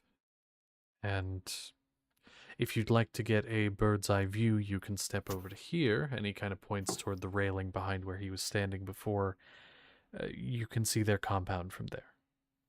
Not in any great detail, but you can get the rough lay of the land. I might as well try out the shield I just got and step over to look, see what I can see. You also have a spyglass, do you not? I do have a spyglass. That's true. Using I can pull out my conjunction. telescope. Yeah. Yeah, I'll see That's what I can just see of the compound. Seth's just gonna bug some of the other people and be like, check out the cool shit that happened to me. Because he can't see that far. No. Okay. That's perception, right? Perception, yes. That's a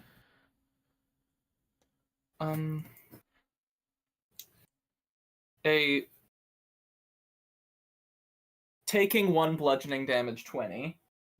Okay. Perfect. And let's see. And just checking, you did do that with advantage? Yes, Perfect. Okay. because I'm holding the shield. Okay. And with the spyglass, you get better clarity as well. And so you start to look down and look around, and Olikast does point out to you where the compound is, so you don't spend a ton of time looking for it. It is a walled-in facility. It looks like it was once just a manor of some kind that has since had wall put around it, a couple guard towers around it. It's been converted into a more defensible place. From this angle, you cannot see any details of people from this distance, but you can, with your spyglass, make out people moving around. It is not directly in the city. It's not like within the cluster of buildings, but it's on the edge and away just a little bit from the city. It's kind of like a little bit off the main road. To the west side of the city. Now, you do see what looks like a sort of lot that has a bunch of carriages, some covered, some not. Some standard carts that just have that would be like pulled as well. Those are the things that I immediately come to mind that I can think of that you would see. Is there any details you might be looking for? And I can tell you if you see them. I'd like to look for any sort of command building. Something where important people would be. I would say your best guess, knowing the types of structures that you see this big manor, it appears to be a 2-story building. Your best guess is it's probably somewhere on the 2nd floor of that big building is where the command center would be. Probably whatever used to be a bedroom. Okay. Well, from here, it seems that I relay what I see. Mm-hmm. And so you're now all in the know. Okay. Trying to think if there's anything else of importance. I'd say when you were looking at that, you would have noticed some details about the city itself from up here. you can see where there once was a large tower in the center of the city. It appears most rubble has been cleared at this point, but there's still just like an empty space and a little bit of rubble, or ruin rather, where the bottom of the tower once stood in the center. It appears like it was a large white marble tower. Um, the rest of the city is kind of buildings that were a little ruined, some of them like slightly collapsed that have had stuff built on top of them. The place kind of looks patchwork, like a piece of clothing that's been stitched with different colored patches. But yeah, um, looks pretty busy. So I believe that we should probably get going to the city, scout out from the ground, okay, and see all the other things that are around here, all the other groups that have taken residence. It would be fun. hmm? um, I'm guessing you guys want to go down the mountain on foot, or do you want to get in Valve and go down the mountain? Going on Valve, you'd be right in the middle of the city. Probably on foot, since this is supposed to be kind of a stealth thing. Okay. Yeah. Okay. The 3 people come with you. Kian, Saren, and Olakas. As well as, do you wish to bring any of the most of the people from the tribe sapling, they want to go with. Are there any specific ones that you want to bring with you, or do you request that they stay back? They will listen to you. Remind me where we're going because my internet is taking a shit. We're going tonight. into Favia to Yeah, Into scout Favia. things out. Yeah, because there's a compound that has the boundless mossy wood. That's where their like home base is in just like on the outskirts of Favia, and so you guys are going there to scout out. I see. I see. And just Um, for like if things go wrong, I'd like to bring Byron and Felicity if they would be amenable. They will go with. Okay. Okay. And then who from the tribe are you choosing to go? I would say, I mean, you could take as many as you want. I just need names for the ones you have names for. all of them except for 3. Okay. Not who I'm taking, just how many names. That would be. Awesome. We can make the fucking what is it? Whatever it is, peasant launcher, whatever. Anyway, I Yeah. Peasant railgun. There you go. yeah. I should take some people. I'll take. I'm not gonna take too many. I'll take Mhm. Thrill and Spear. Oh, I'm sorry. Say one more time. Thrill and Spear. Real and Spear. Okay. Cool. Let me write them down. I'm making a list and I'm checking it twice. Oh my gosh. I know. You will find out you're nice as soon as I give these people personalities. Heck yeah. Okay, so we got Thrill, we got Spear. Anyone else? No, we don't want to have too many people with us on our scouting mission. Okay. Seedling does come up and is like, would you be opposed to me going with? Do you want to? A little bit. I feel like you've done a lot with not me, and I'd like to go with you. Right. Yeah. Uh, that'd be fine. And No, that'd be good. It'd be good. Just stay safe. Gives you a nod and a smile, and tail flicks a little bit. All right. So, we have 3 from the monks, 3 from the cats. And then Byron and Felicity. Let me write them as well.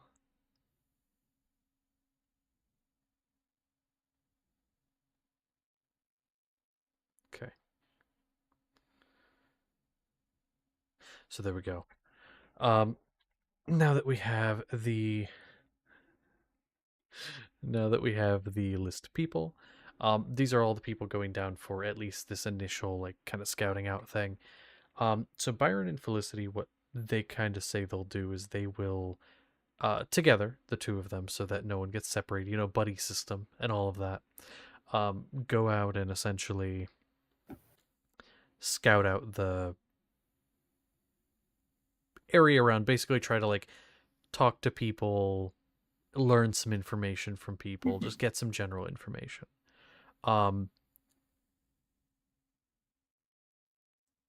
Olakas does suggest on your way down the mountain is when this is kind of, they tell you this. Olakas does suggest pairing one of the cats with one of the monks. That way it's not all the cats together and then they all get kidnapped. It's somebody strong, one of the monks, and then one of the people from the tribe to kind of, they at least have someone to protect them. What do you all think of that suggestion? I like that suggestion. We can put Holocaust with Seedling. Yes. Yeah. We'll say, let me actually put this here. So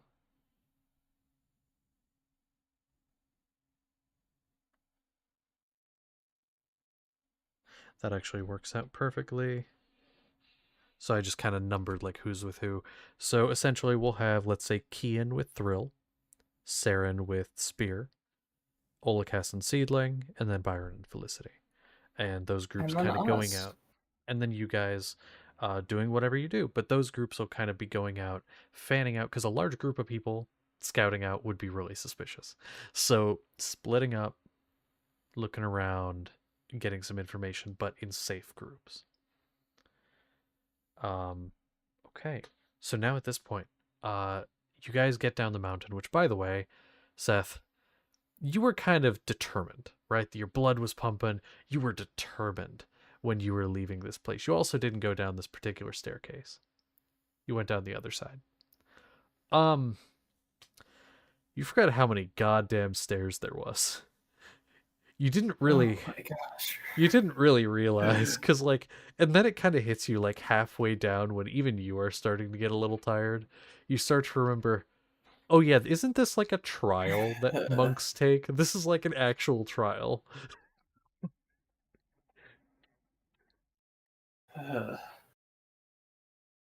He's just kind of. He's not gonna stop walking, but like stops thinking for a second, turns and looks at Chiron. He goes over to Olakas. So, between you and me, right? I don't think old man's gonna do great with this. Looks over at Chiron. How's Chiron doing? Like visually, He's how's not he doing? doing great. This is a good point. He's wheezing a little bit. This is a good point. Is he scared of heights? I don't know. I mean, we've been on Valve, so I don't know. Maybe, maybe not. Looks over at Chiron. Are you afraid of heights? No, it's just a lot of stairs. Okay. Looks at Seth. I like get out my spear, using it as a little walking stick. He looks over at Seth and goes, Do you think he would have a problem with the what do you call it?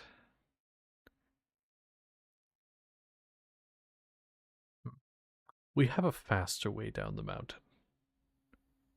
But I don't know. I think you'd have fun with it. Maybe? I'm not sure. He's gonna hand Seth a roll of cloth. Start spreading this out. And he's gonna hand one to each of you. Each person is going to get a roll of brown cloth. Start rolling it out. So everyone rolls it out. It has 2 loops on it, and he instructs you to hold on to the loops. And then he does the same, and he runs toward the edge and jumps.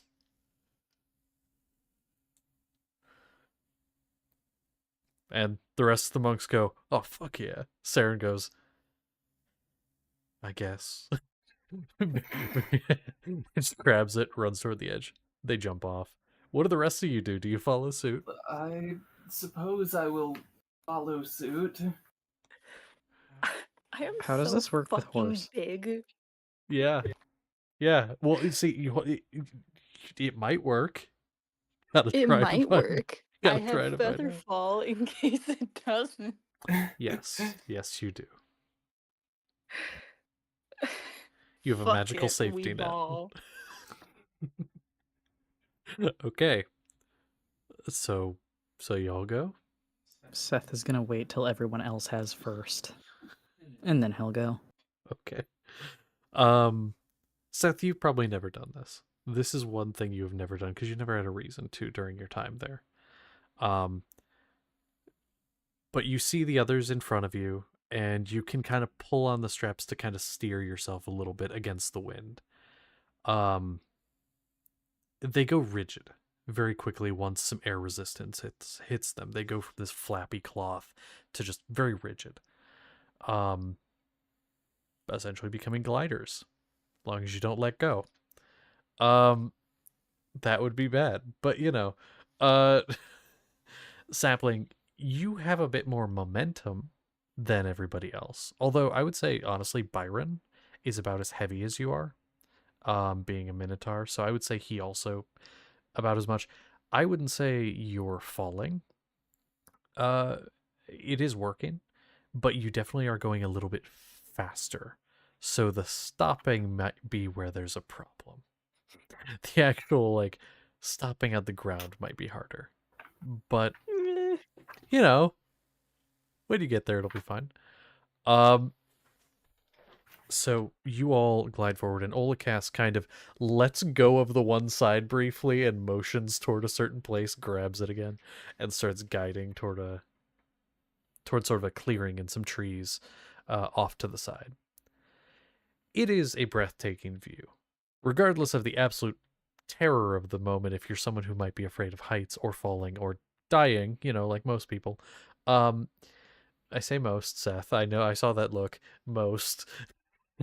But it is a very nice view. And so you all glide toward the ground, reaching it, and I'm going to say I need everybody to make a dex save. Now, Sapling, yours is a slightly higher DC. You don't roll with disadvantage, but your DC is a little higher. So a dex save from everybody. And then just put them in dice rolls. Oh.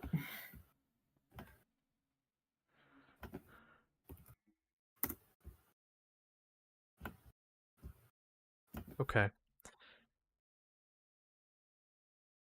Oh god. Oh god. Okay. That's another Well, for the counter. that is another for the counter. If I've been keeping count right, we're at 6. Just for today. So oh my god. Seth, you and your little glider get caught on a tree pretty high up, and it immediately stops going rigid, folds around the branch, you lose your grip. It does slide down with you because you're still holding the one side as you go gunk, gunk, gunk, gunk, gunk, and hit every branch on the way down. You're gonna take 4 bludgeoning just from hitting the branches on the way down, and then you thunk, hit the ground. In Chiron, you do not. It's not quite that bad. You hit a lower branch, or at least your glider does, It gets caught half on like a lower branch, and so you kind of do like a flip, like a full-on flip in the air, and just land on your back.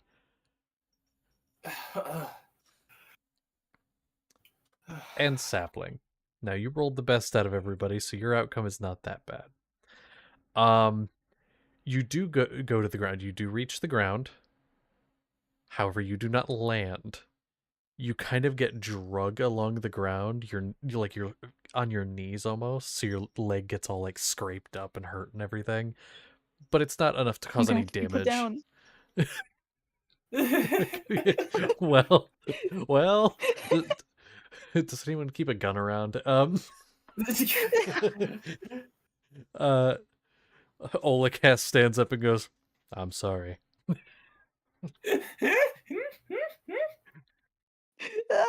This death isn't going to be long.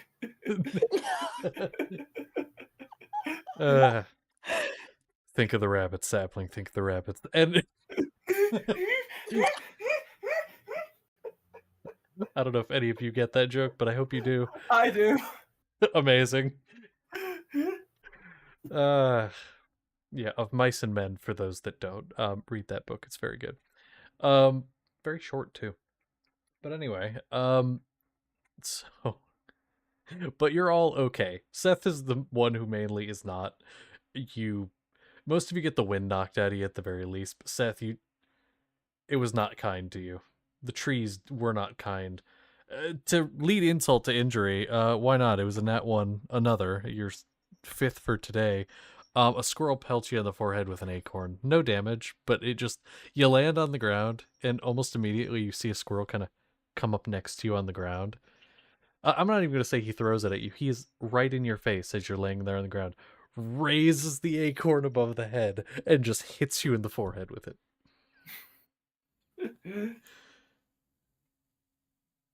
I want to grab it. Please. The squirrel. Please. You grab it, and it's like the meme of holding the rat. You're just holding it in your hand, just like, eh. He gets up, brushes himself off, still holding the scroll, by the way, walks over to Olikast, holds it out to him. These little fuckers. Olikast looks at it, looks at you, clearly amused. Squirrel turns and looks at you, turns its head, looks directly at you. I'll eat you. You watch it raise its grubby little mitt, and you swear it's trying to figure out how to raise its one finger, but it can't figure it out.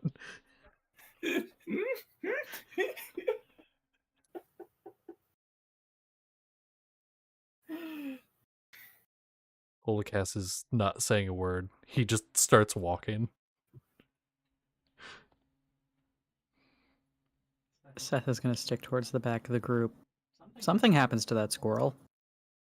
He sticks true to his threat, but he's not doing it in front of the others. Yeah, I'm a little towards the back because I needed to get up and kind of catch my breath, and then I continue onward. Okay. Those that landed with a little more grace do help those of you that did not.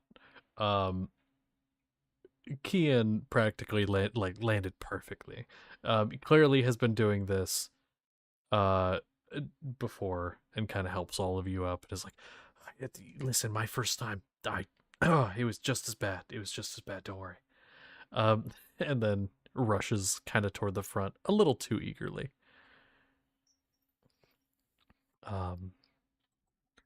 At this point, it's about break time, so we're going to go ahead and take a break, and then we will come back with you all entering the city. Infavia, a place that you've never physically actually been before. No. Well, we have, but we were up in a tower. It was up in a tower, slightly. Yeah, you never got to see the city.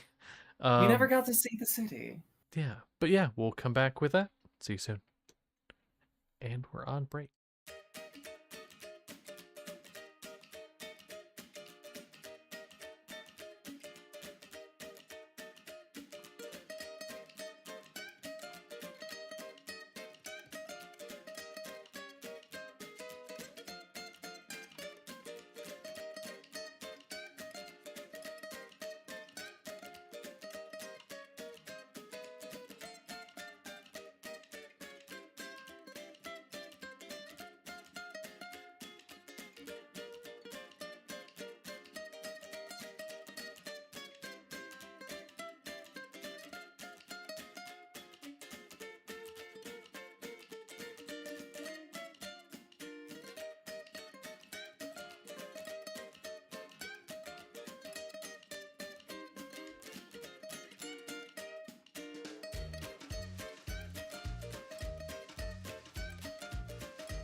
Hello, and we back.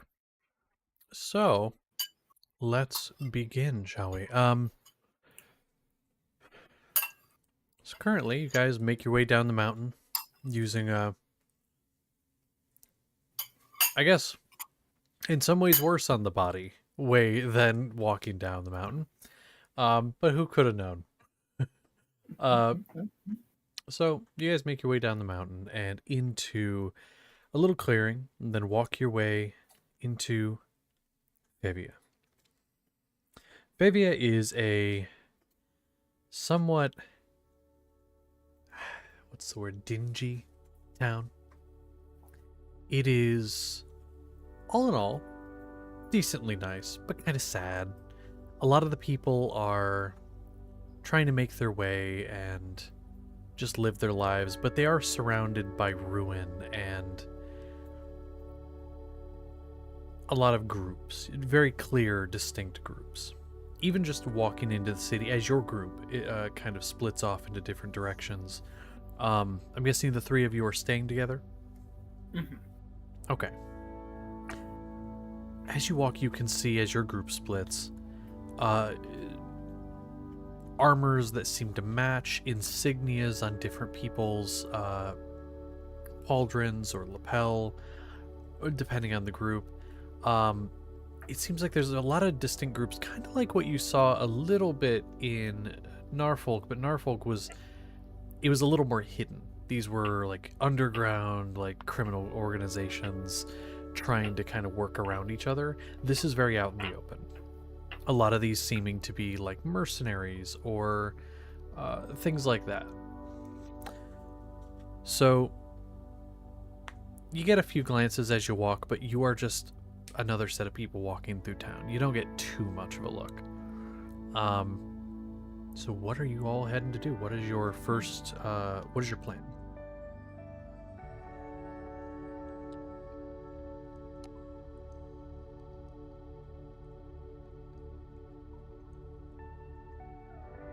We're Well, pretty much just here to scope the place out, right?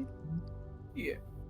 I think I'd like to get a scope of some of the different groups, see if there are any that might also want the Boundless Mossy Wood out.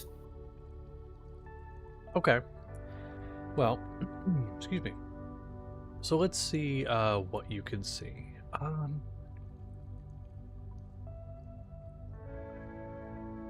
I'm just getting a couple names here, and then I will give you that.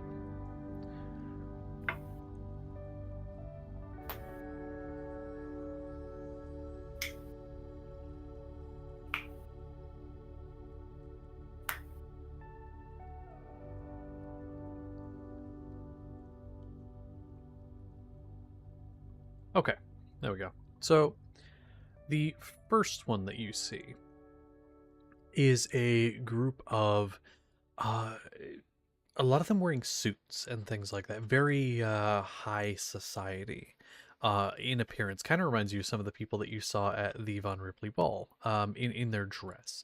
Very ostentatious. All of them, however, you note are wearing a black ring, a plain black band, but then also have their on their lapel, like on the chest. If it's a suit or if it's something else, it's somewhere on the chest, usually on the right side. There is a gold skeletal hand clasped around a black band, similar to the one being worn on the finger. You note a few people that look like that. At first, they seem to just look normal until you see that symbol popping up. And also their dress is a little standoutish in comparison to most of the people here. So it does give you a little bit of like, okay, that's probably something. So there's that. The other group that you see here, I'll say this one here. You see, these are on more of the armored individuals. Some of them lighter, some of them heavier. A symbol of a crimson rose with 3 thorns kind of piercing through, sort of the stem bent up and around, piercing itself. This is usually on the pauldron, somewhere on the shoulder. If it is more of like a dressy outfit, it would still be on the shoulder, just on the sleeve. If it's armor, it's on the pauldron usually. Um, those are the 2 groups you see predominantly in the area you're currently in of the city. I would say, of each maybe see 3 or 4 people with that. So it's not like dozens, but you do see a trend.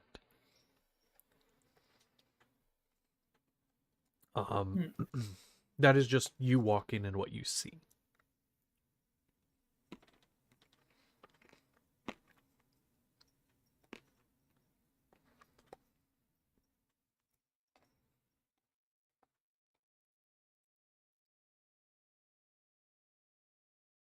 I. Hmm.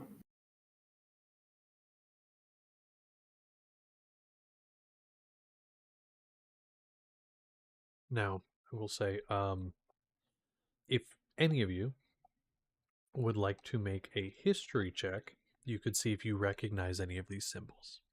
I will. I will, in fact, do a history check for that. I love lore. Mm-hmm. Oh yeah. Ooh. I split into different groups 20. Okay. Okay.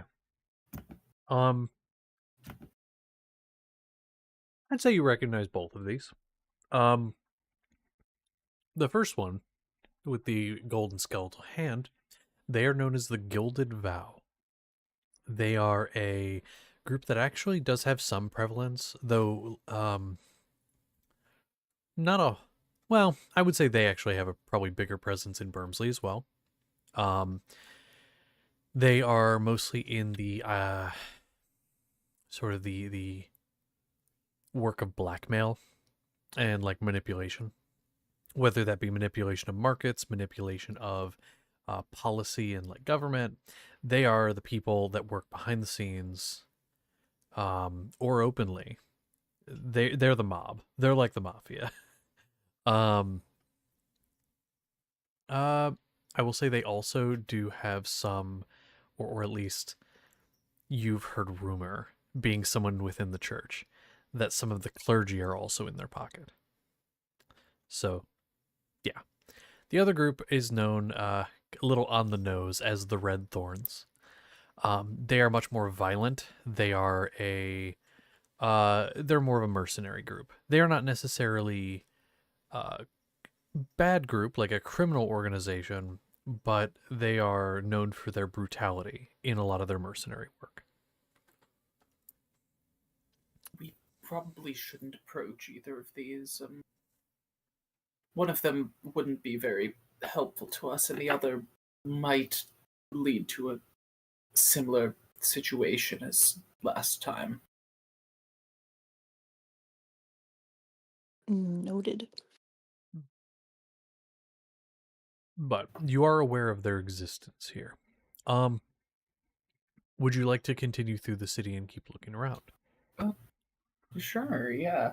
I'd like to keep an eye out for any, like, person or, like, building that doesn't seem to be aligned with any of the groups. Because I feel like somebody outside of all of that would be able to give us a little bit of information on different things. Do you want to look for like a tavern that's not owned by either Yeah, of these groups? probably. Okay. I'd say you could find one pretty easily. Up near where the spire once stood in the center of the city, or the big tower, there is a place that looks like part of the tower fell on it at one point, and they've since rebuilt it. But making your way in, you can see there are a few people in here at the current time of day. There's not a ton, but a couple playing like card games and one person playing chess in the corner. And then there is the barkeep as well. I will go to the barkeep. Hello. Yes, we're new to town, and we were looking on information on all the different people that are here. It's very overwhelming. And this is like a middle-aged, like half-elf guy.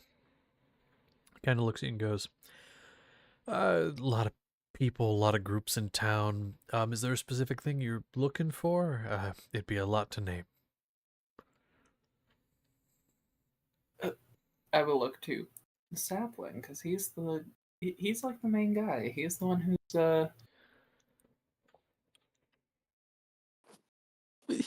Is your plan?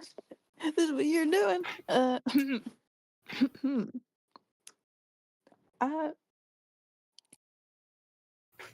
I don't know what this wasn't my idea. Oh, sorry. I can do it. We're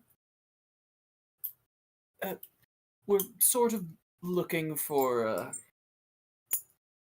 people who don't like one of the groups, the Mossy Wood. People who don't like them a lot. Kind of gets a little shifty and looks behind you, and whatnot. Make a persuasion check. Okay.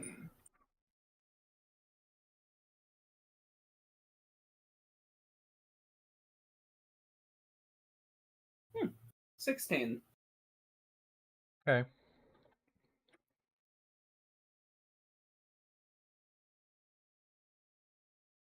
I would say,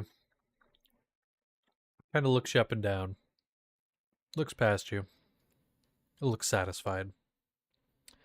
Says, "There's there's a group. They've been coming at odds recently.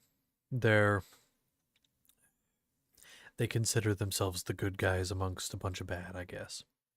They're called the Glassjaw Syndicate. They're a smaller group, maybe only a few dozen people. But this Mossy Wood have been... It's been rumored they've been doing some unsavory acts, and the Syndicate hasn't been too happy about it, seeking to put an end to it. Last I heard, the Syndicate was actually taking a look at their base. One of their guys came in here and was yapping a little too much. Could probably find them.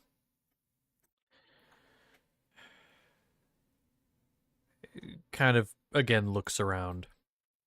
You could probably find them out on the west end in another tavern, and he gives you like the name of a place. Thank you. Yeah, just you didn't hear it here. Oh, of course not. I'm gonna toss him a couple of coins. He takes it and says, "Appreciated." And then he goes back to what he was doing. And after we leave, I'm gonna turn to Sapling. Does that group sound like a good place to start? Yeah. Anyone who's opposed is, what did they say? Enemy of your enemy, whatever. Mm-hmm. I suppose we'll head to the west to go to that place. And I'm gonna keep an eye out on different groups just because I find it interesting. Okay. I personally find people watching interesting, and so Chiron finds it interesting. Okay. I'll say as you're kind of walking around, looking around and stuff, and making your way over, you do note a one other predominant group here.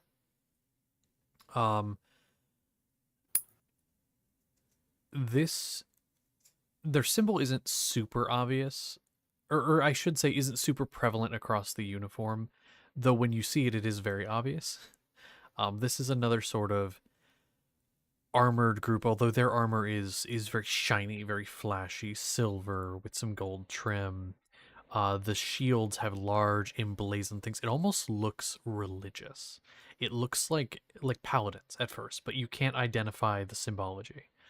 That is until you start to kind of look at it. You don't know what they serve exactly, as you don't see any god symbology, but you see their symbol is a sort of open-mouthed face, no tongue, surrounded by knotted cords, knotted rope, sort of encircling it almost like an Ouroboros.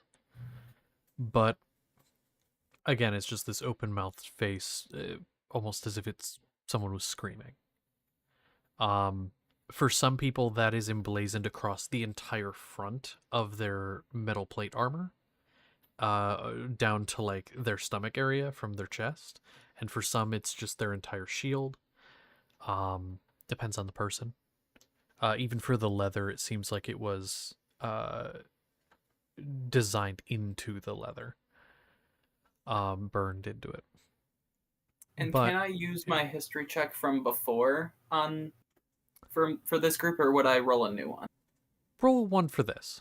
You could also roll a Okay. religion check because it does give you that vibe. I will actually roll a history check because I'm Okay. better at history than I am at religion. Okay. Checks out. Bring her on. Ooh, natural 20 for a total of a 25. The Hollow Choir is the name of the group. They're a cult. But they are a very open cult. A lot of cults are like, in the shadows, skulking around. No. This is a group that they want people to know about them. It's almost attention-seeking, the way that they act, to the point where a lot of the church has kind of discounted them as more just attention seekers. I'll say with that role, there are times you hear about people going off to this group and they come back, heavy quotes here, cleansed. So somebody who may have been a deviant in society, somebody who kept breaking the law and doing things like that, would have been in and out of prison. Eventually they just go missing and they come back very obedient. But it was never anything that caused any issues for the church. I mean, naturally, that's not a problem, so they never put a stop to it. And the group has just grown and grown in number. The Hollow Choir.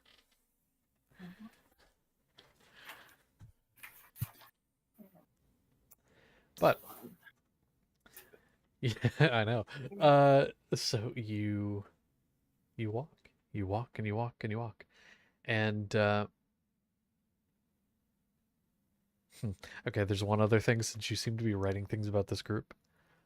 One of their things that they say they offer is that they are offering freedom from the voice of sin. Ooh. Yeah. But yeah, that's the vibe. But you continue walking to the West End, and you find yourself.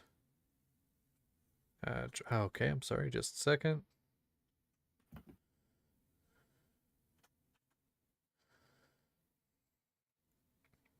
Had to respond to a message. Okay. So make your way to the West End and find yourself the tavern that you were told about. Now, this place is less of a interior tavern. You walk in, you sit down, all of that. This is much more like an open air kind of deal. It's like a little hole in the wall shop front where they get the booze and the drink and the food and all that, and then a bunch of like tables and chairs with like some of them with coverings over top, some of them not, and all of that set up outside. With that, some people do take note of you as you walk up, And then you most kind of at that point just go back to what they were doing, but you would have been given a brief description of at least what the symbology of this group is, or you possibly could have remembered it. A cracked porcelain mask with a twisted grin is the symbology of this group. Now, go ahead, whoever wants to look for that, go ahead and make a perception check. I'll do it. Okay. And give Peepaw a break.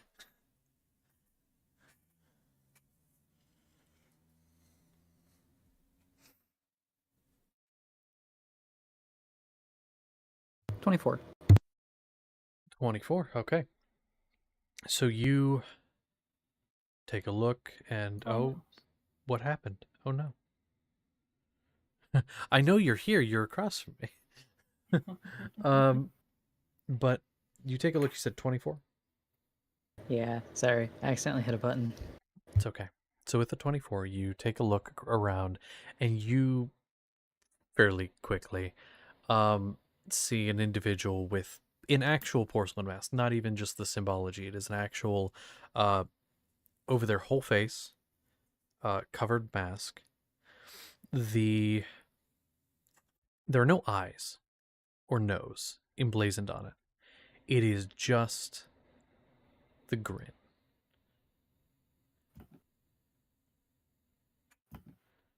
No holes in it whatsoever. And they're wearing no hood or anything either. You see sort of matted black hair falling back behind it. Tallish and I would say like tanned skin. Do you approach? Sapling, why don't you do some of the talking? This is. Yeah. Okay. I'm a sapling on that one.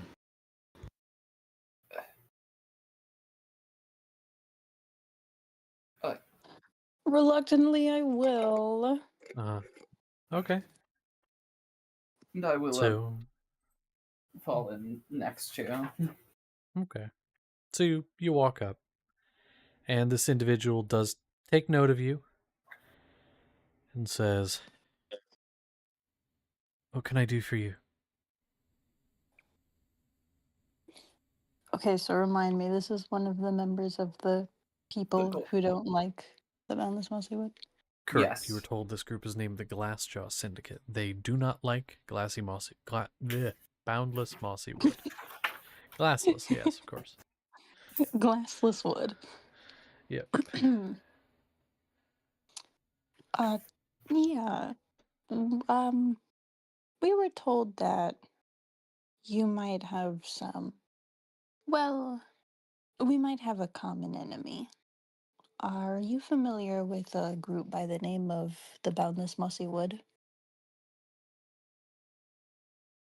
They don't respond for a moment. They, but you can see under the mask. You note that there was this little bit of like light, like radiant light emanating lightly from underneath. It glows a bit brighter, and you start to see like almost heat waves in the air in front of the face. Like there's this intense heat radiating off. Then it dissipates, it goes back to where it was, and they say, "Yes, I do, in fact." Why do you Well, ask? well, our group is personally quite opposed to them and quite tired of everything that they're getting up to. And we would, well, we've been doing all we can really to try to put a stop to them. Did they take someone you cared about? Everyone. They give a little bit of a nod. Yeah, me too. Yeah. Got a slight problem, though. It's not the organization I run with that has a problem with them, it's me. But obviously, when you wear their insignia, everyone assumes the group is in it. They took my brother, so I'm trying to get him back. Well, whether it's your entire group or just you, anyone who's willing to help is another set of hands. Willing to help and not willing to hurt innocent people. You give a little bit of a laugh. Yeah, of course, that's not what we're about. All right. I've got a couple guys that I can get together, but it's mostly just gonna be me. I'm gonna be honest. They're real passionate and willing to help, but they're kind of useless. Um, However, they would be an extra set of hands. Uh, I'll see if I can wrangle up anyone else. Do you know when you're doing this? Do we know when we're doing this? I don't think we That's know up when to we're you doing. guys.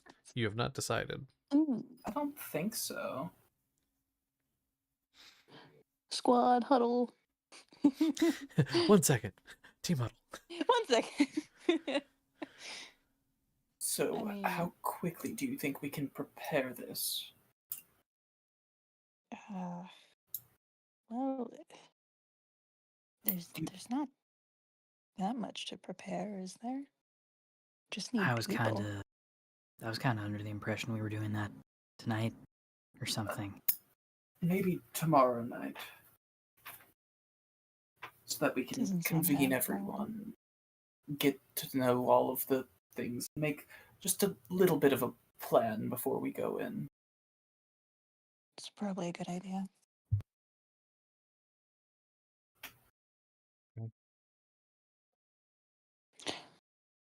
So, yes, yes. Soon. Soon? Probably Okay. tomorrow. Okay. All right. If you don't already have a meeting place, I have a place we could meet. I have a It'd sort be of good to have a place in the city. yeah, I have a sort of stakeout place I've been watching the compound from, and he hastily draws up on like a napkin, essentially draws up like a map from where you currently are to where you need to be, and he says, "Meet me here. Knock on the door, and we have a bit of a code word. They're gonna ask you a question. They're gonna ask you if you're going to pay or you're gonna perform. Say you're there to perform." Got it.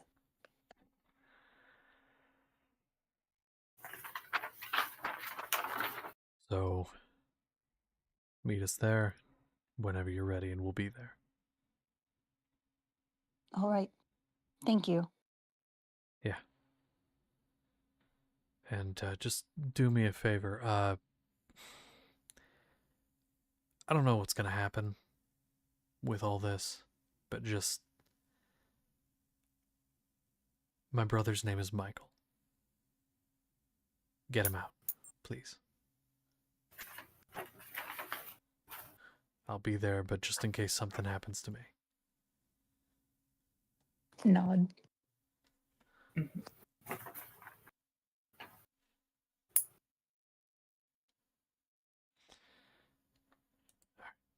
And so then he's gonna stand, take a couple looks around. He'll say, "See you then," and he'll walk off.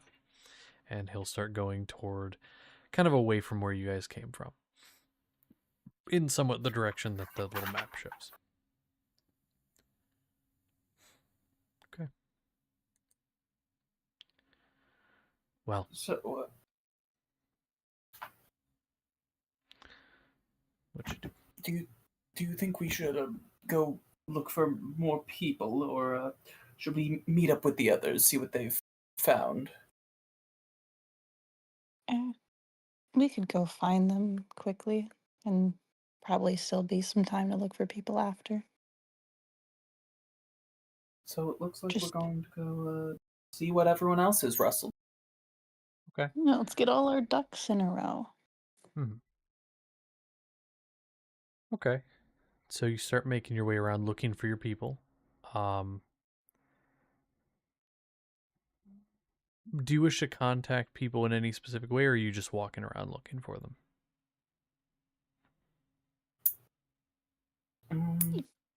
Probably just walking. Walking. Yeah. Okay. So People are tired. you start walking. Yeah, people are tired. It's true. Let's see. 1, 2, 3. Do me a favor. Each of you make a perception check, looking for a different group, because there are 3, not counting Byron and Felicity. And I'll say that probably at least one of the groups has found one of the others, and so it'll just be kind of like you guys all looking for that. So each of you make a perception check.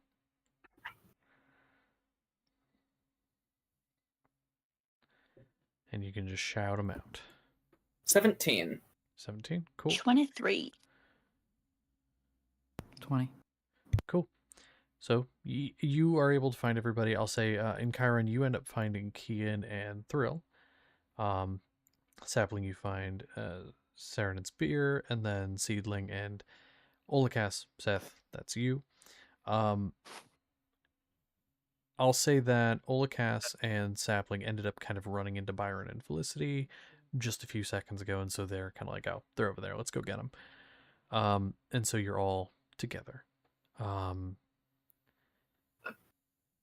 We found a small group that it seems willing to help us with this.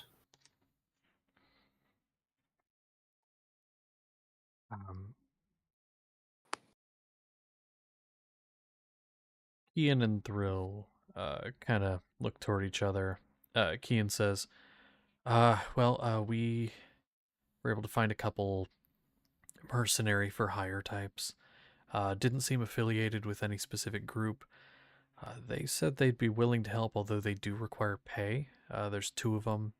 One of them more of an archer type, the other more of a like sword guy. But again, they would require payment. I didn't really ask how much, but we could probably discuss that later if needed. And then Saren and Spear. Saren says, found a couple mage types. They were a bit shifty about it, but I get the idea. Across the mountain over here, not as many people care. Especially in this city. But they similarly would require payment and also assurances that none of us would rat them out.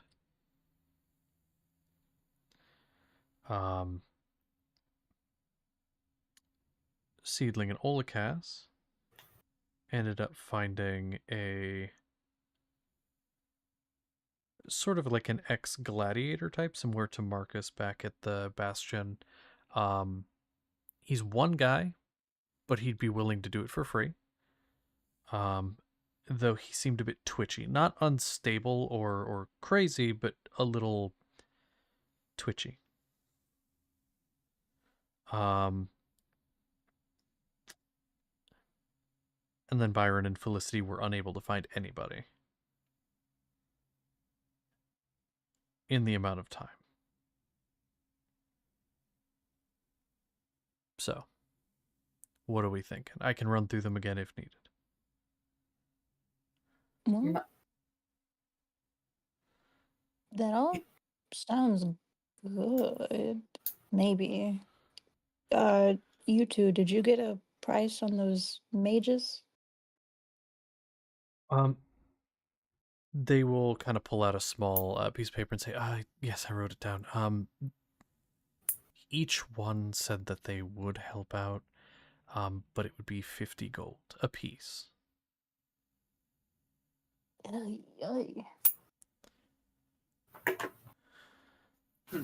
right. So that would be 100 I- for the both of them.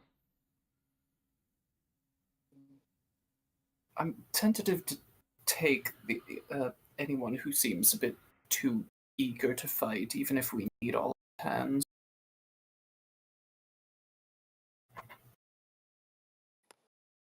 That's fair, considering what happened last time.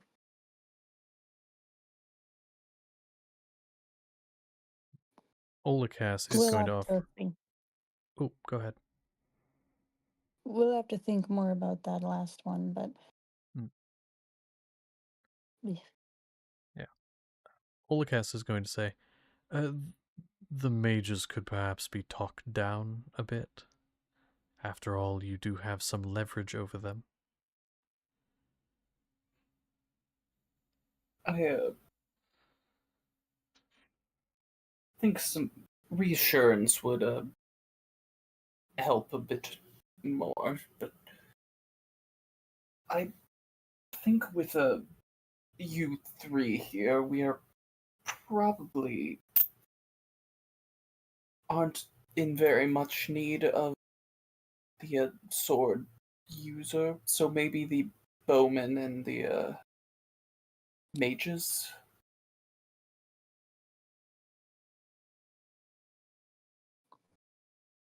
How do the rest of you feel about that? Might be a good idea. Okay. Cool, cool, cool. So there we go. Got that marked down. So would you guys hunt down the archer and try to strike a deal there? In that case, Sure. Yeah. Sure. okay. I'll say the archer seems like a pretty sound of mind guy, which is important after last time. He seems generally just wanting to help, like up and coming adventurer type. But he does say he would be 20 gold is what he would request for something like this, where his life could be in great danger. 20 gold is what he's asking. Oh, and I'm probably just gonna. Uh, are you fine with some uh, different methods? Kind of cocks the head to the side. What kind of methods? Um, the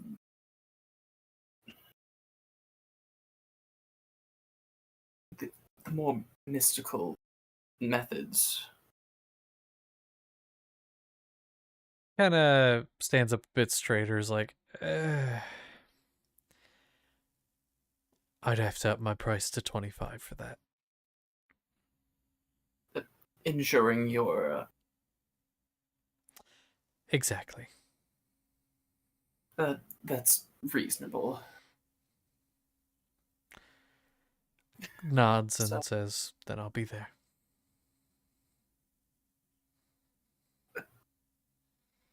I will take the 5 extra gold out right now and pay him those now. Okay.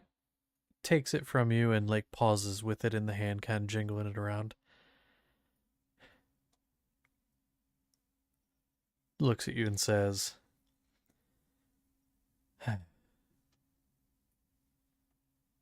where should I meet?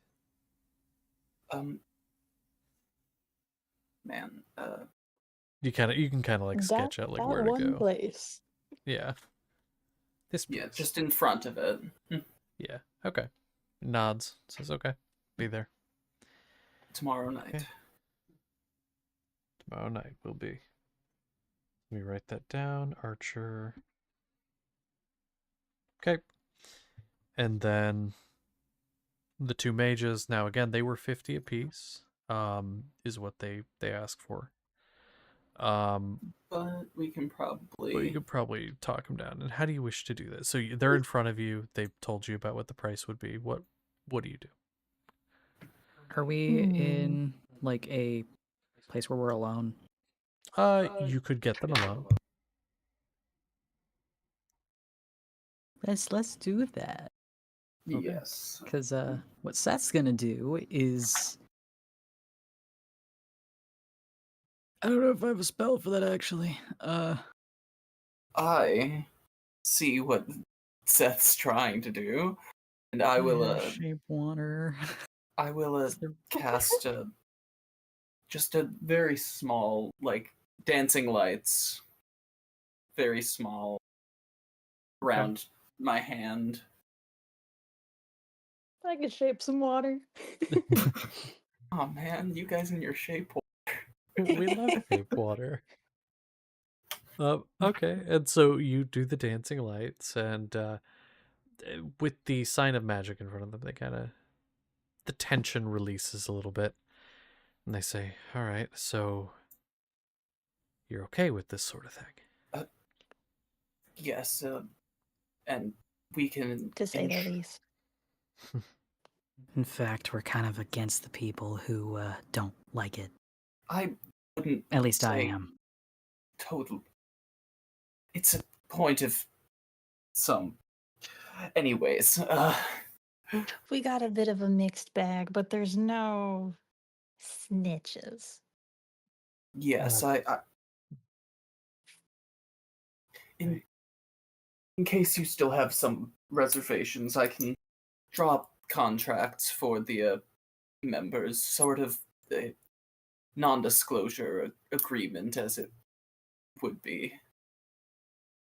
They kind of like raise their hand. It's like, no, that's okay. Don't really trust that that'll actually mean anything. Um, gonna be honest, we need this money to get out of the city. If how much are you willing to pay us? Where are you going? They kind of look at each other, and you can kind of tell there's a bit of a resemblance, possibly related in some way. And they kind of just go, "I don't really know, to be honest. Well, We're just trying to get out of here." we're likely leaving after this. Maybe we could help in some way. I need to clear it with some of our transport, but we can take you to the next town over. They kind of We again got look at real each good other. transport. uh, they again kind of look at each other, and they look at you, especially hearing that, and go, "Okay, we still need some spending money. Giving us transport. Is that could I convince you 10 gold apiece for each of us?" Alrighty. Honestly, that we're asking a lot because, well, transport out and then money Oh. afterwards. But I mean, if you're giving us transport, it's plenty. Horses aren't cheap. Yes. Okay. 10 gold apiece is fine. Okay. Write down 2 mages.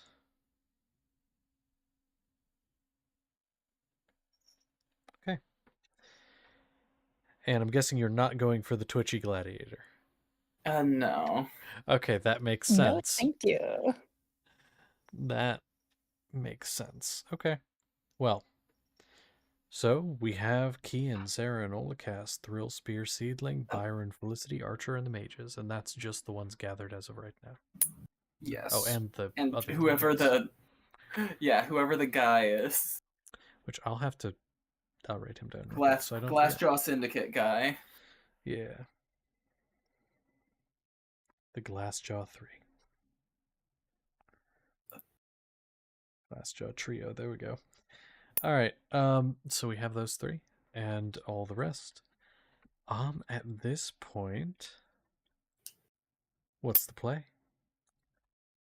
I suppose Got- we should, at least from a distance, a closer distance, we should at least see the compound from the outside. Well, Snag a little glance. a little glance. Okay. So you know where it is. That's easy enough to find because you've seen it from a distance by now. Um, so you start making your way over there. Um,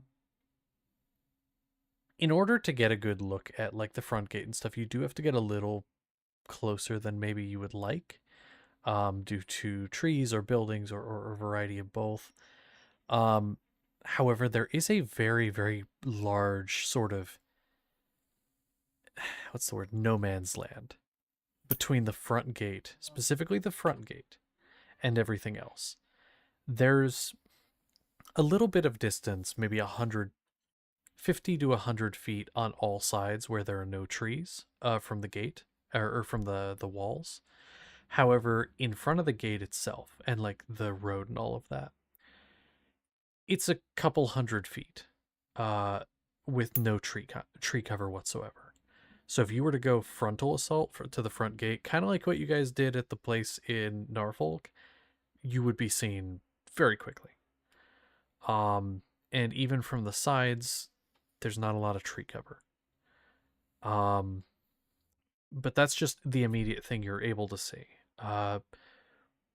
Somebody make a perception check. Somebody not in Chiron, because you've been doing a lot of perception checks, which you're good at because you have your shield. But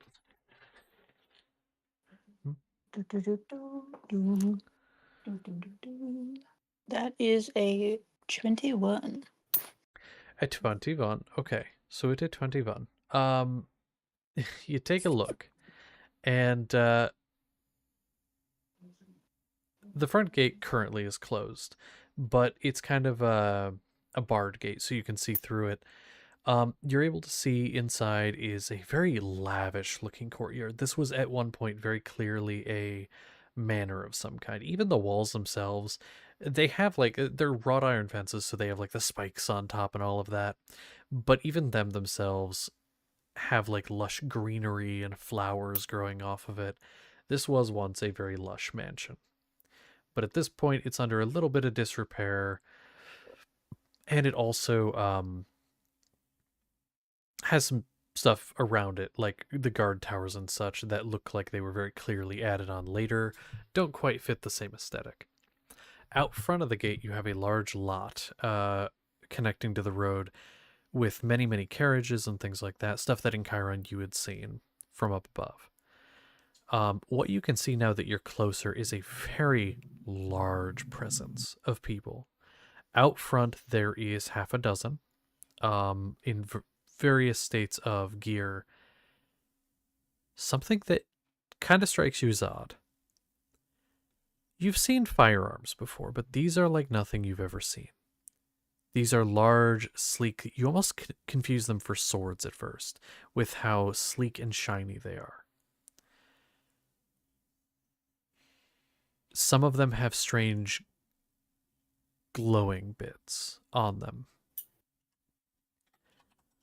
It's like nothing you've ever seen before.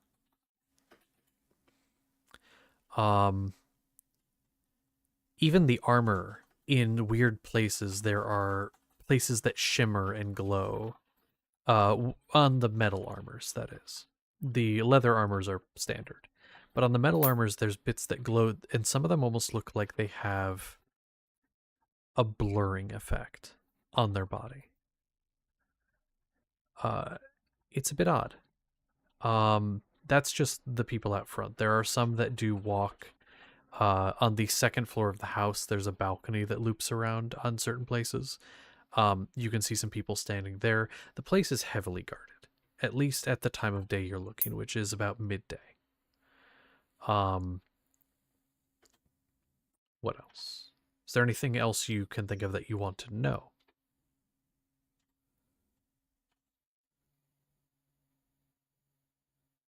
while you're looking?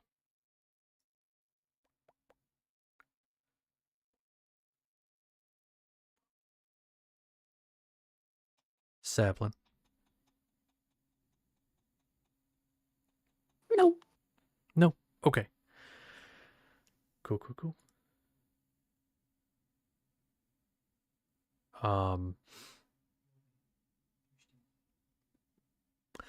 I'll say one thing here for you. There is a cart that, as you're watching, about the time you guys are getting ready to leave, you see there is a cart that goes from inside the city. It is a covered wagon. Goes from inside the city into that front gate, which they open. There are 2 guards present. They don't check the cart itself, but they talk to the driver, and then the cart goes inside. And then they close the gate behind a couple seconds after. And that is something that all of you see. Gonna make a mental note of that because that's interesting. Mm-hmm.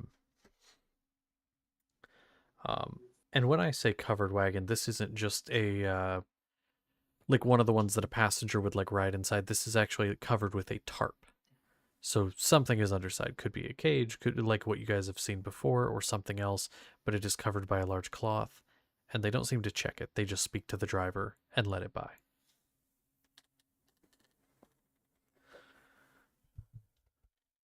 But okay. So what's the plan now? I think conversation needs to be had to plan shit. Yeah. I can agree. So we're all thinking something similar, right? That card does seem like the best option, but I don't know the driver or any code words that they might say. Yeah.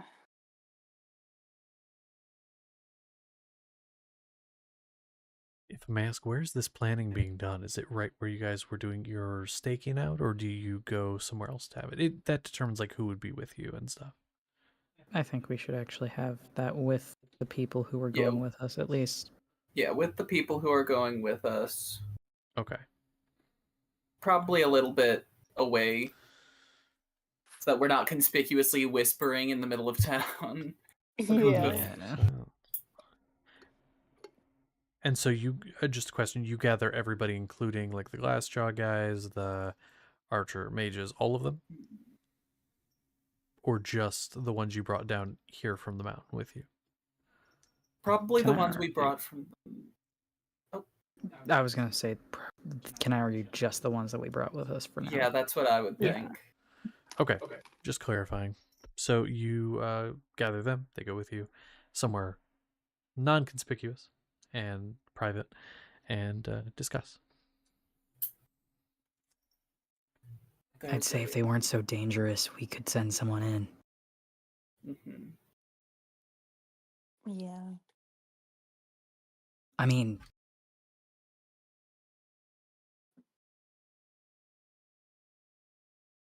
Kyra, I know you're probably gonna say no, but I could do some scouting ahead. I could disguise myself as one of them. No, I don't think that's necessary, though disguising yourself as someone might be useful if we're to commandeer that cart as it was. Someone would need to be the driver.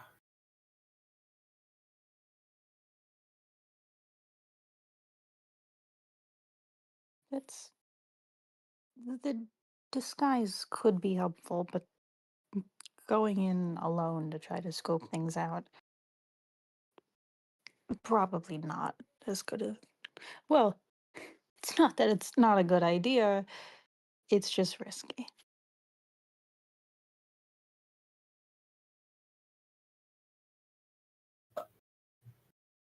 So we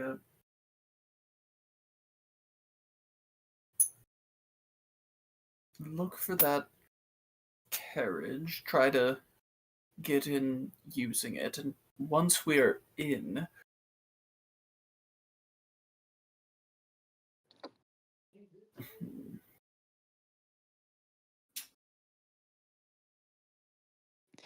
Well, mm, just doing that carriage trick, as good as it seems, and as well as it'll probably work for some people, we do have like look down, look at Byron, just kind of look around. We have quite a few people, and some of which that aren't really stealth sized. Hmm. I mean, with the cart, do they need to be? How big was the cart? It was no, sorry. I will say this: you get the idea that it probably could fit most of you. There are either one large person or two of the average sized people that would not be able to fit. Um,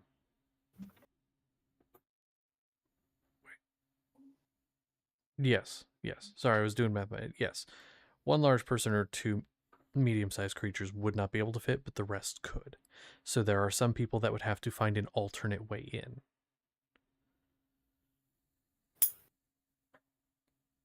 I mean, if the majority of you went, Olcast and I could sneak in somewhere else.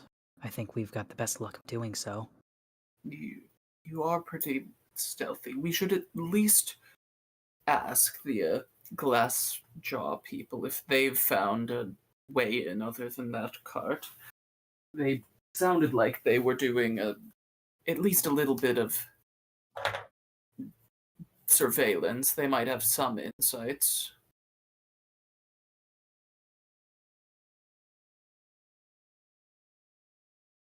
That's true.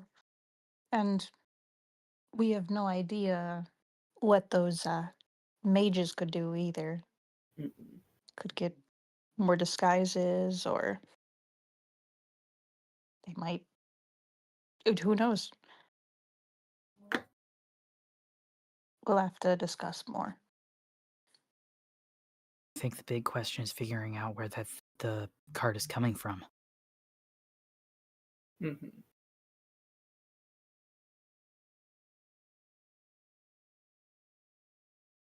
So maybe you follow the cart to see where it's coming from. It's like, and maybe we'll go see if the glass jaw people have any insights. Meet up tomorrow morning, finalize a plan. Just me going, or You and Olakas.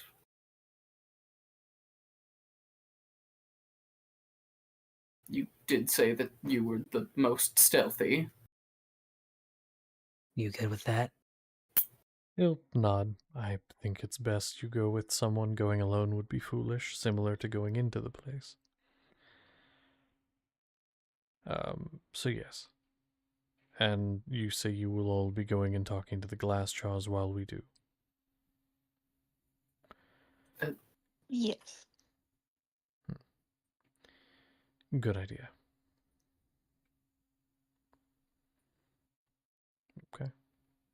Any other talks? Just as long as we've got some time to rest.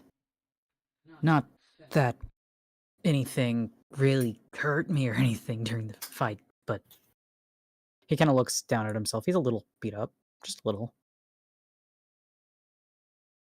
I know that tree hit you very hard on the way down. Yeah, the tree's not what I was thinking about.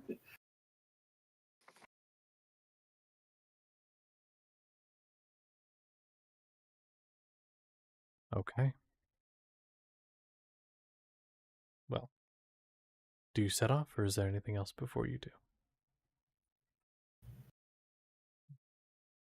Let's go. I'll Let's go. go. Okay. So, we'll do Seth and Olcast. We'll get you real quick. So, what is your plan? What are you doing? Trying to figure out where that cart came from. Okay. I'm going to assume that it has to leave to get back to its origin. So, You do not see that same cart leave, but you do see another one. One of the others in the lot set off. You see one of the members of the Boundless Mossy Wood. You see them get up on the carriage. They do look under the cloth briefly, making sure it's an empty cart before they take it from the lot. And then they set off. Do you follow? Yep. Make a stealth check. Olicast will do the same, and he is good. You barely even see him.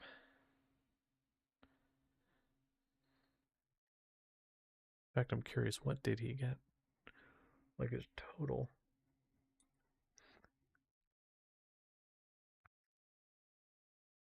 32, got it. 20. Unnatural. Okay. So you're on natural 20. You start to follow. Olicast vanishes. 32. God himself. I don't even know where he is. And so both of you begin following the cart. Sticking to shadow between trees, between buildings, you're able to evade notice entirely. Now, the cart goes down the road you saw the other one come from. It continues through and through, and eventually makes its way to one of the many shop fronts. This one appears to be a curiosity shop. You see various items within. The person gets off the cart, off the carriage, stops for a moment, drops a package off, goes on to another building. Guy leaves, drops a package off, continues. These packages are all about the same size, but have different address labels. Like less address labels, names of businesses written on them. Almost kind of looks like a courier route, but dropping off different packages. They hit the ground with a little bit of a thud. They're not that big, maybe foot long, half a foot wide, but they hit the ground with a bit of a thud, as if they're heavy. Continue to follow. It goes business to business, skipping businesses here and there, going to the one after. Eventually it loops the street, turns, heads back. Does not appear it has a destination, rather they are dropping things off. He is getting these from the back of the carriage, though. However, after dropping off the last package, does not check the carriage again. You do get a peek underneath the cloth. Go ahead and make me a perception check to see if you see any details, however.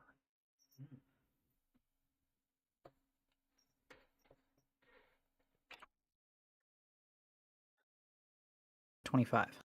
25. What you see underneath is there's a roof, 4 pillar beams, holding up each corner, and then it is a mostly flat carriage, just with a little bit that comes up on each side to hold whatever may be in it. It seems like most of these packages were more than likely just kind of stacked in there, but it is not like a walled-in carriage. It is also not a cage. It is simply just a covered storage cart, more like. However, when it is covered, you cannot see in from any side because it is covered entirely.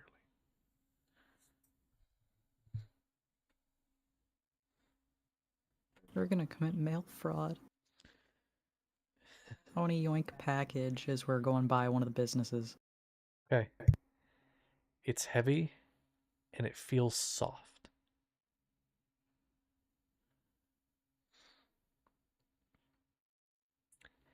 Do you open it? Yeah. So you open it. Red is the first thing you see. And on the bottom of the package, you do actually feel that there's a slightly blood-stained note that says, "Don't forget to pay us again." And you know this is meat. It is a packed cube, perfect cube of meat.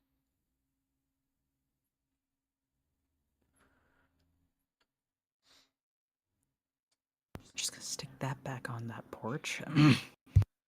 Okay. That's fair. And given the fact that all the packages looked about the same.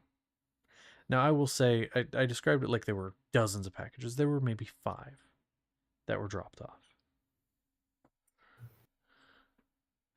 Also, I say that people will fit on this carriage. Yes, but it will be a tight fit. So, yes, the amount of people I said will fit will, but it would be very tight. So, other alternatives would be more comfortable. But there you go.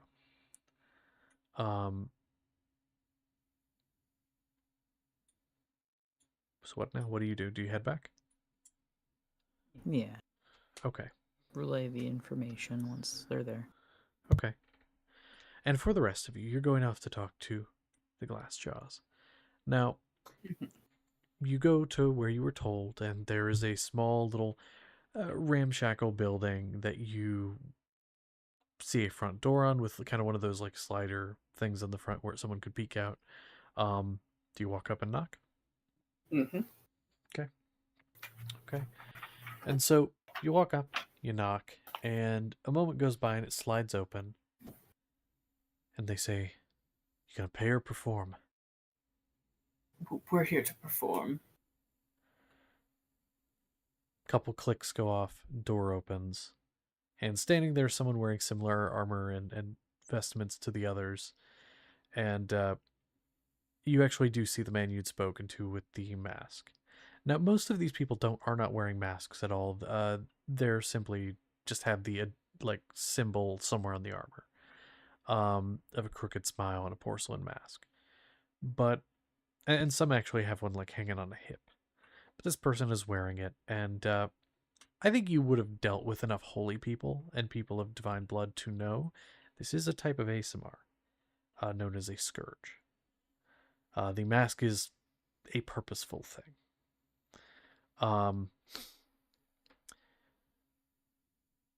He gives you a nod and motions you all over. Says, "So, any news?" Not much. We have a small band of... trying to count. Let's see. I can give you numbers if you need. Other than the 3 you talked to, there's 11 of us. A mix of more punchy people and a backline. We forgot to mention, can we trust your discretion with this? Things that might happen. He nods. At this point, I would do whatever's necessary and work with whoever's necessary. And we can trust their discretion as well. He looks over toward him. Yes, you can. They're, like I said, they're idiots, but they'll be discreet. All right. We are wondering how much surveillance you've done and how any ideas you've had on how to get in. Not as much as we'd like. I wish we could just phase through the wall or something, or jump over it, or getting through the front gate is impossible, as far as we can tell. And we've checked around the back of the building the best we can. There's a small crack. It looks like it could be widened enough a person could fit through, but that would take either days of preparation and chipping away at it to not be noticed, or a hard hit that would make noise and would need either a distraction or wouldn't matter at all. But that's another way. That's around back. I don't know what... I think it goes and would be somewhere the entrance to the house itself. Because a note, I say this is a fenced-off area. The house itself is... It intersects the gate, the fence. So it's sort of the house, and then on one side the fence comes out of the house, loops around in the front, and then the other side, the same thing. It's not like a house surrounded by a fence on all sides. So he's like, that would end up probably in the house somewhere. Um, you could also try to scale to one of the upper windows, but those are more than likely always watched. Upper windows in the back, I should say. A lot of options, but there's going to be an issue with any option you take. We were considering the cart that goes in and out of the compound. We noticed there isn't there doesn't seem to be very high security on that. No one checked what was in it. Well, it was going in, at least. Yeah. There was some conversation, but we weren't able to hear what it was. He kind of looks at you for a second, just this blank mask just staring at you, and then reaches under like a stack of papers on the table in front of him and flips through, and you see timestamps written on a piece of paper with things written next to it, and he goes through. These are all the times we saw a cart coming and going. It seems to be a consistent schedule, once every day, usually around this time. So we would have to move up our timetable. Usually, because it's about 3, 4 in the afternoon right now. It couldn't be in the evening, it'd have to be earlier. However, usually once those carts go inside the gate, they don't get put back out onto the lot until the next day. So wherever the cart gets put, I have to assume it stays, at least overnight.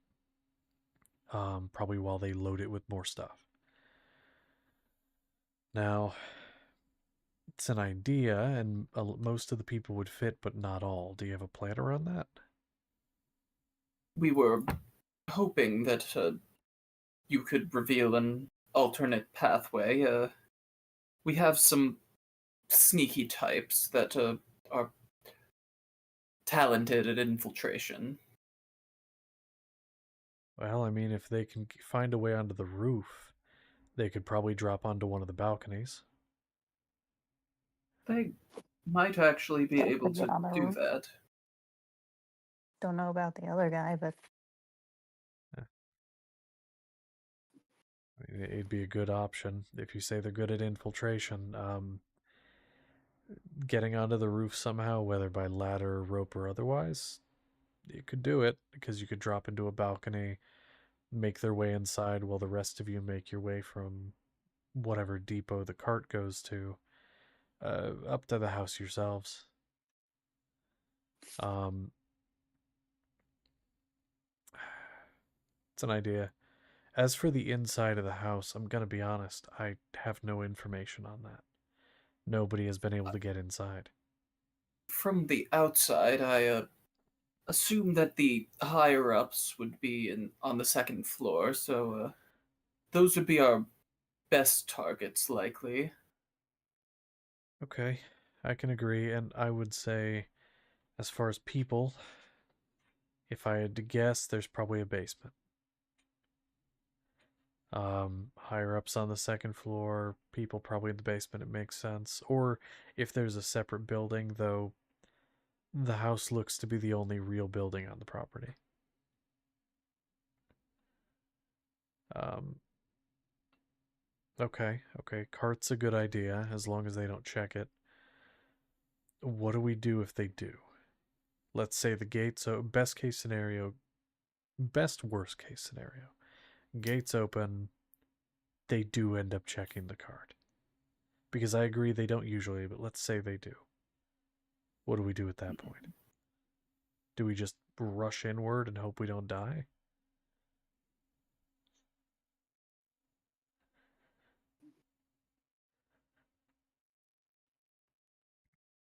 that is one option. Is there something you could do? I looked at Sapling to do anything with that.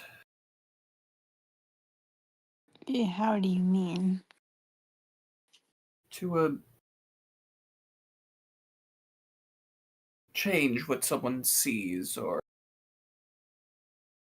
Or to persuade knock them somebody. out. Yes. Yeah.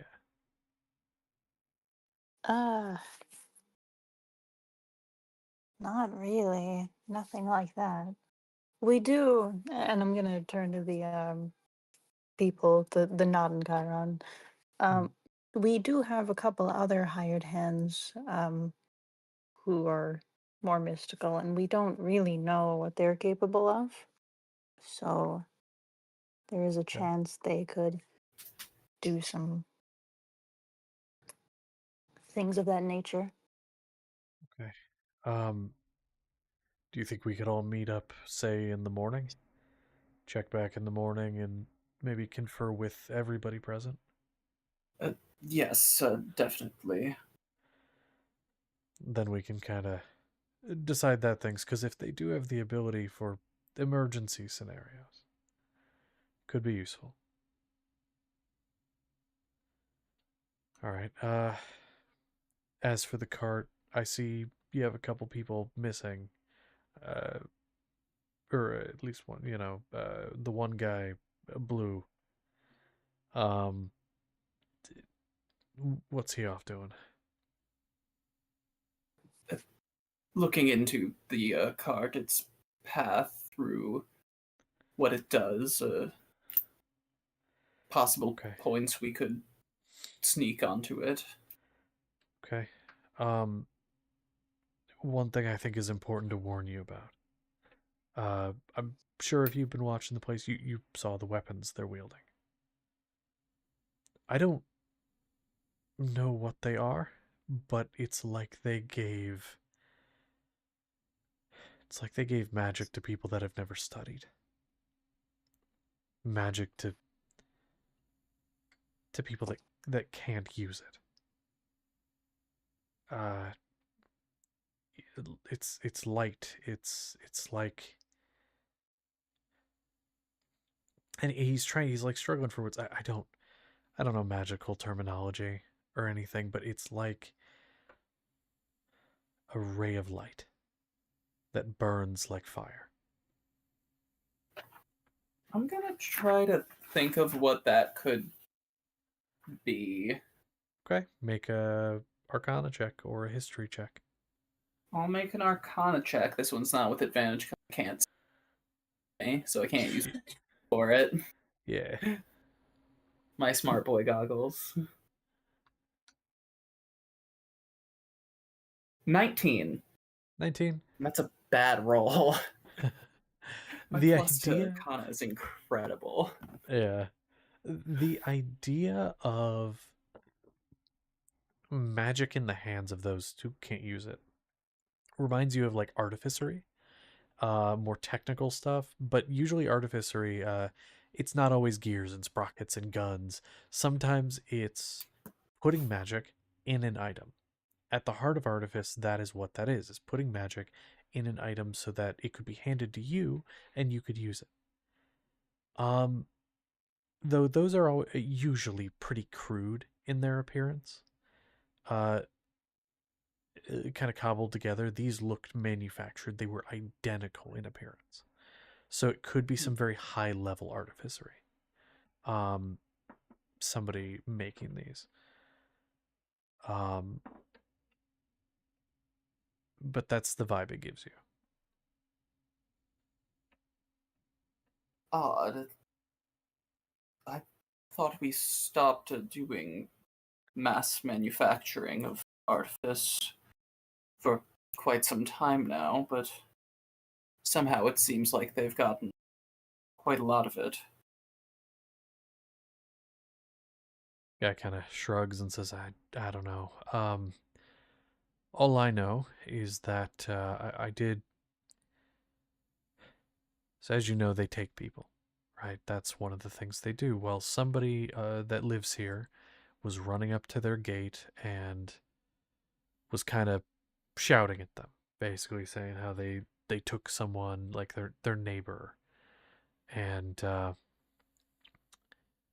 this person didn't even get up to the first guard before there was a hole in his chest, about the size of my fist, and he kind of shows us fist to show. the man just dropped. The beam of light was there, it hit him, it burned through, and he fell to the ground within seconds. Hmm. I've never seen anything like it.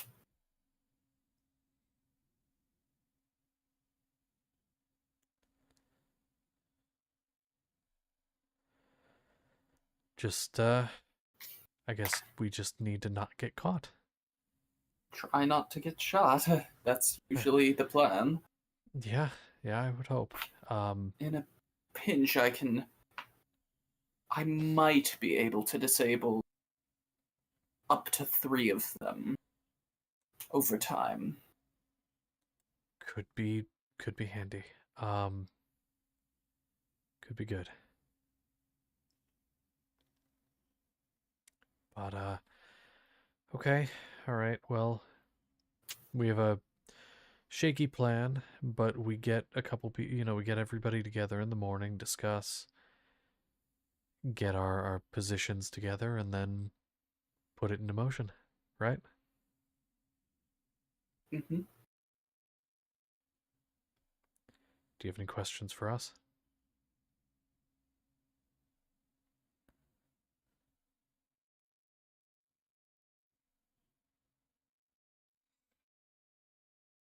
Not right now. Okay. Well, we'll be here.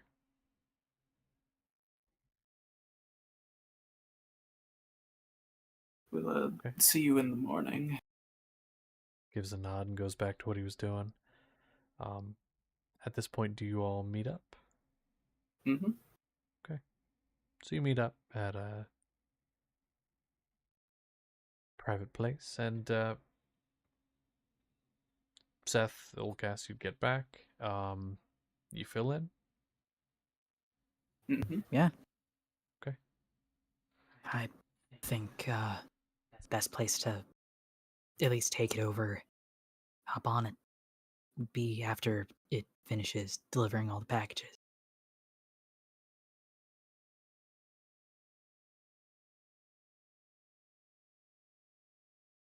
They All right. don't check it after.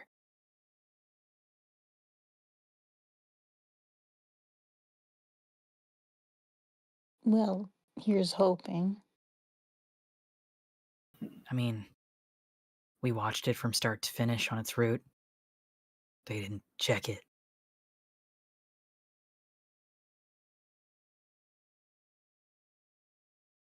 Anything about how we're gonna get in? The roof. The fence is connected directly to the mansion, so if you get on the roof, you should be able to drop into a balcony. At least that was what he thought was the best option. There's also a small crack masonry, and there's windows that likely guarded. Up for some climbing. Olagas kind of look at you and say, climbing is rather easy for me. What about you? Looking at Seth. Maybe not as easy it is for you, but it's not that difficult. That could work.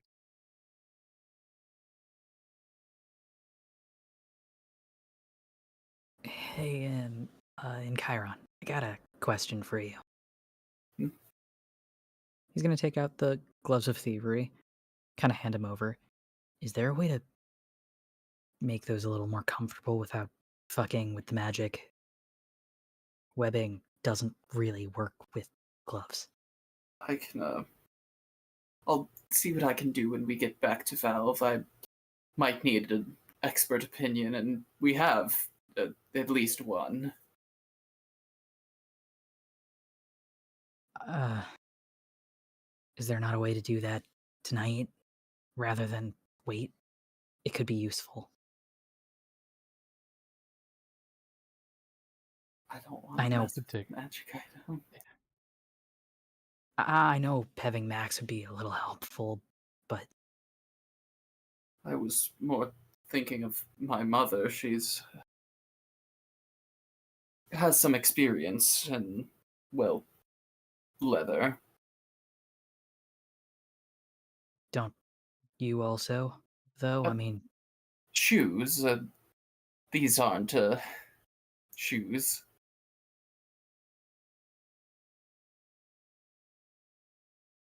all right. Though I believe with magical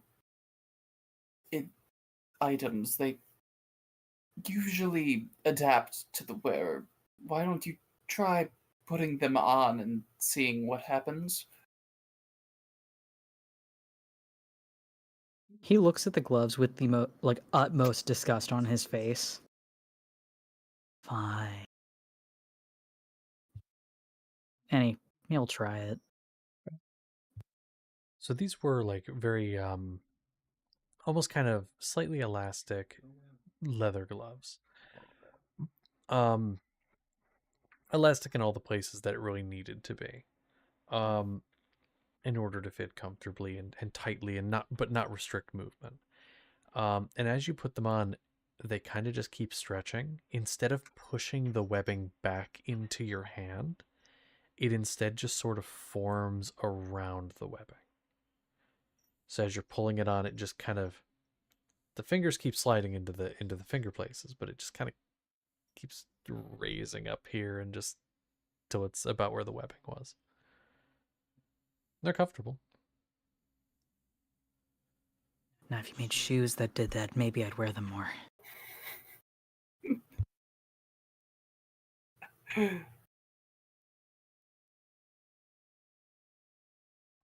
Okay. The dog. So, now with your gloves, uh, and some information. Um, Anything else you guys want to do for the rest of the day? You have basically like half a day.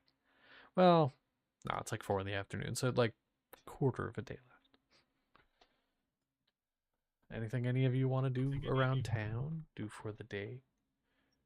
I do actually want to try to grab something while we're in a town. Okay. A little humble shopping trip for Ooh. something. Oh, what do you want to get? I just want to I just want to get like a oh what do you call it? Like just like a notebook and a pen. I want to start journaling. Oh, yeah, 100%. Notebook and a pen. Okay. How about let's say get both of those for a silver. Heck yeah. And it's like a decent sized notebook too. Good, because we get into a lot of bullshit. Facts. Okay. And so you get yourself a journal so you can start journaling. Um Anything else any of you want to buy while in town? I need a moment. I am looking at a thing. Okay.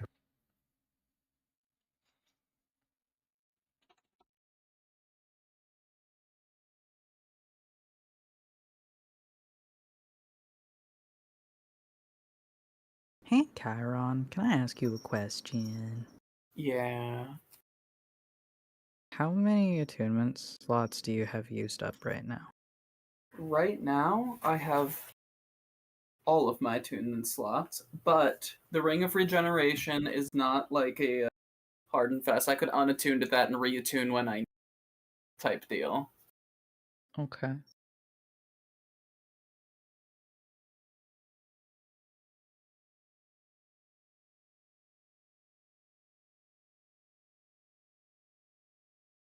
Okay. What about sapling? Out of curiosity's sake. How many attunement slots I have used up? I think. Shit, I actually don't know.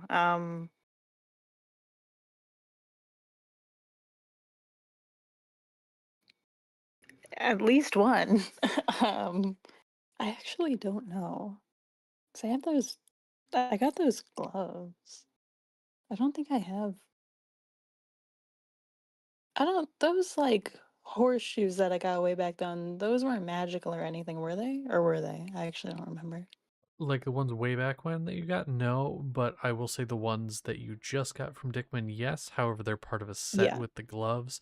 Those do not count as a separate item from the gloves. That is one item together. Okay, that's just one thing then. I got plenty of slots.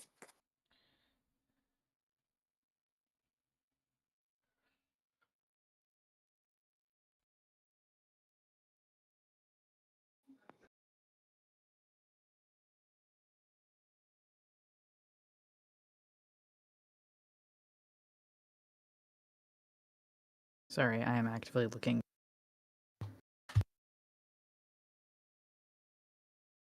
Well, I was going to say, if this will take a minute, we are about end of session time. If you want to look, we could start off next session with whatever that is. Just because it seemed like it may take a minute. Well, it wouldn't take a minute if Wikidot wasn't being a bitch. What are you But looking alas, at? it is. You got it to work finally. The you. You.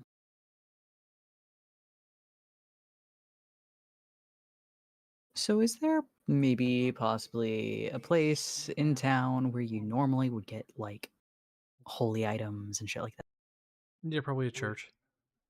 Cool, cool. Seth's going to make his way towards a fucking church, I guess. Okay. Oh. See. I'm gonna make a note. He's disguising himself first. And he's doing something a little interesting. Okay. Gonna find a mirror somewhere, who cares where. If it's a fucking window, he uses that. And he's going to make himself look like what he'd imagine he'd look like if he were in Chiron's kid. Okay. Okay. That's sweet. Well, you do so. You find like a shop, a really shiny shop window, and you do that, and then you make your way toward a church. Yep. Okay. So you're at the church, and it is a very humble church. It is not some big sprawling cathedral. It's a very small, humble building. And I'm gonna put something in the Ceph chat Okay. that he's looking for. Okay. Kind of looking to see if they might have something like that. Hmm. Uncommon or rare doesn't matter to me. Seth would prefer the higher of the two, but that's only if he can find it. Give me just a second. Because I need to look at the thing. Let me flip open my fucking thesaurus over here. Okay, what page is that? Okay.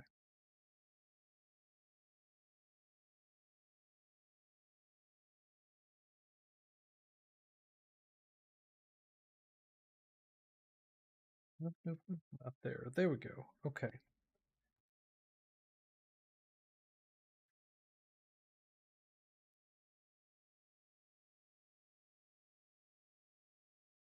So how do you go about looking for that?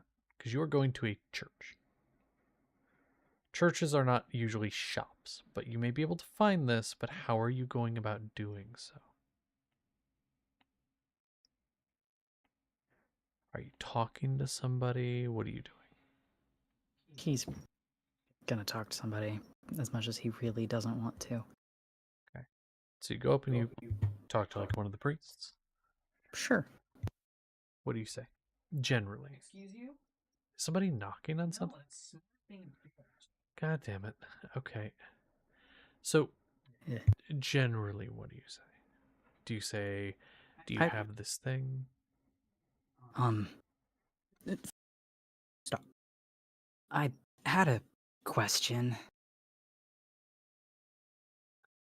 And this, honestly, younger priest kind of looks at you and says, yes. My... Fuck off. My, dad is a cleric. I was wanting to get him a gift.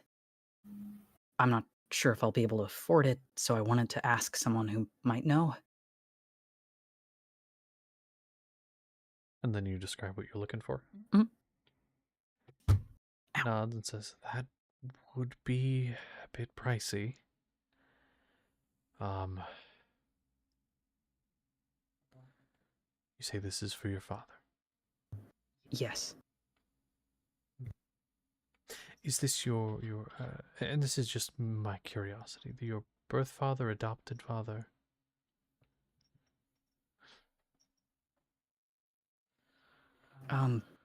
Adopted. Adoptive father. Sorry, I have to spray the cat. Doing the same shit over here. Yes, she was. Okay. Distractions. Not at all. Well, it is always a good thing to see a father who steps up.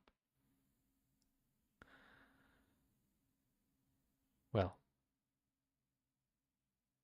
I can't give it away for free. But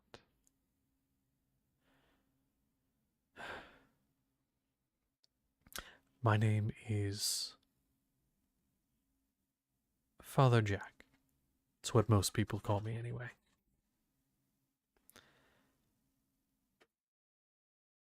How about this? I will give it to you. But you have to do some church service. Not here. But if you come across a church, offer to help. To do some good. Tell them Father Jack sent you. What kind of help? Depends on what they need. It may be dusting the pews, it may be organizing the books, relighting the candles. Depends on what they need. It's different at every place. For starters, if you have a few minutes, I need you to restock some incense from our closet and to relight a few of the candles. Do that for me and I'll give it to you. And then go and uplift the others. Do what you can to do good.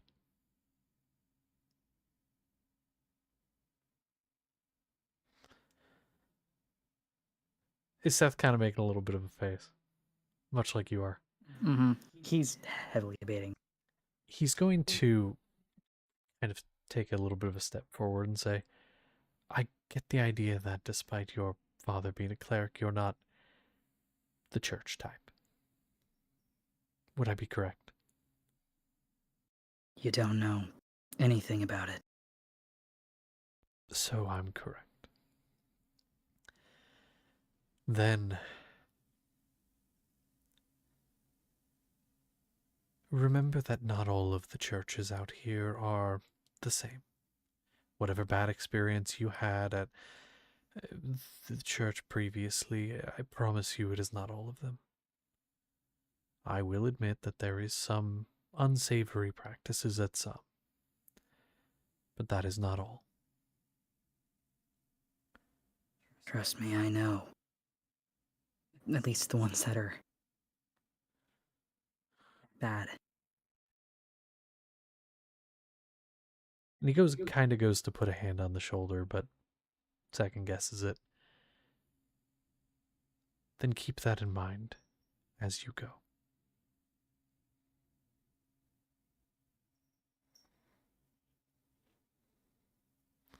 Your opinion,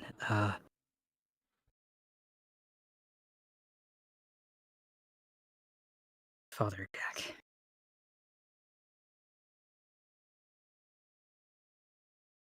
Is it safe? Is what safe? Enough to be me.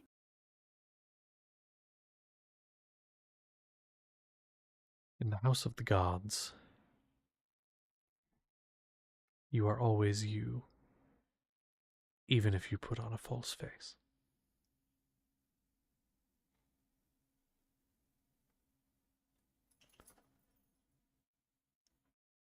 You may hide it from me, but not from them.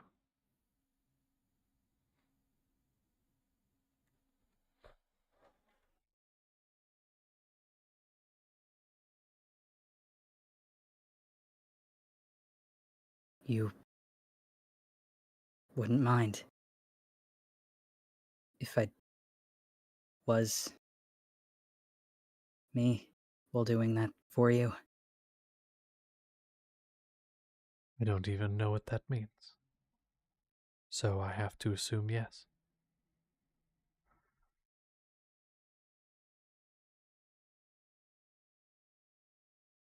He'll drop it. Okay. There is a look on his face, not a look of horror or anything like that, but just a look of surprise. But then goes into a smile and says, "Do you feel more comfortable?" I don't like hiding. Then don't. Now, stock the incense. The closet's over there. You can see there's some candles over there that have burnt out. You can get some from the closet as well. And if anyone left any books out on the pews, put them away. When you're done, come see me. So do those things. Okay. And as you walk around this church of the Pantheon, you see the different things for many of the different gods. And in fact, you see some for some of the gods that aren't around anymore. You see a symbol of a candle lit near the front, with a bit of a glow around it. And that one has actually a picture above it of a golden haired man wearing shined armor. Um, and a few others, you see one of a turtle with some clock iconography. Uh, these are all behind them, behind the main pantheon, though they've never been taken down. Jesus Christ, all of you, terrible. It's behind all of the main pantheon, though it's never been taken down, hidden but not forgotten. You go around, you light the candles, restock the incense in the burners, um, do as you were instructed, and then you go back to him.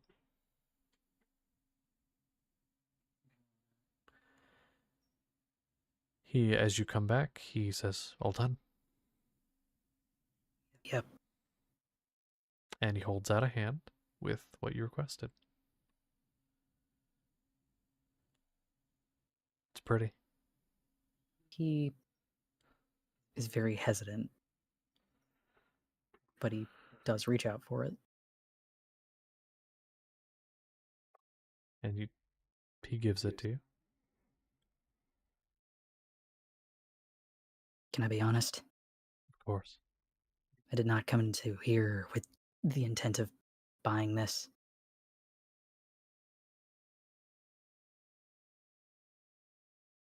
But you were actually kind. You're technically the second person in the church who's been nice to me. The only other one having been, well, guy I call my dad.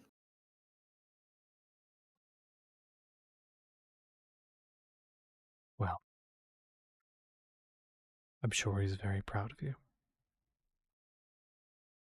I've heard that way too much recently. Then it must be true.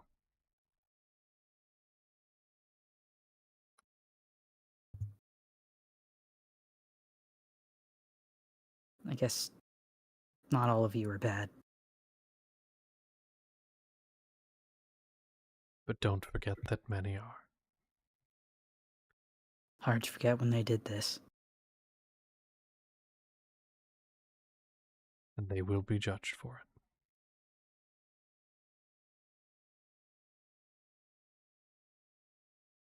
I have one more question before I go. Of course. How do you keep faith when they don't care, they don't listen, they don't do anything.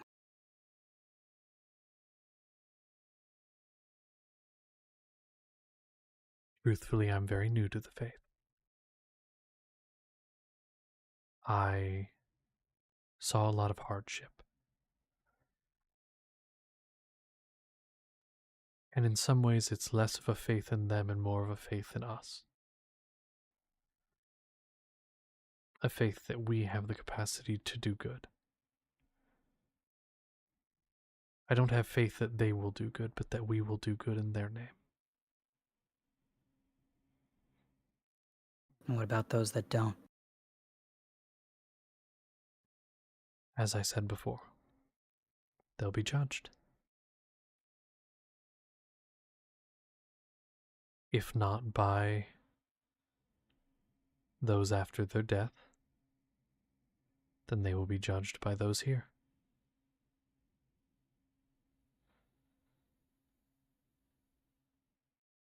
Just like you need to be the good you see that you want to see in the world.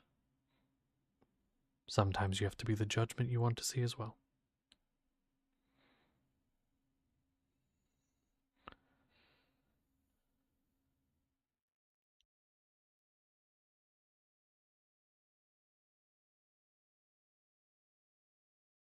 Trying to remember something and I cannot find it. Because I remember there was a god he believed in. And I can't remember which one it was at this point. They're all there. I have no idea, though. One of them. Yeah. I don't remember which. But I'm sure there's symbols here somewhere. Yeah, there would be. There's one for each. At least. He's going to kind of look towards it. Could I stay a little longer? Our doors are always open. And he'll spend a little bit of the night there before he returns to the party. Okay. I think that's where we're going to end for tonight, and then we can start off next session with, I assume you're going to give the thing. Yep. Okay. We'll start it off with something wholesome before getting into it. Also, yeah, go ahead. But before we do something that's bound to go wrong at 1,000 different points. And that's why I think it's best to start with something wholesome just in case something bad happens. Okay. Yeah, that was a nice little ending. Well, thank you all for watching. I'll talk to y'all later. Bye-bye.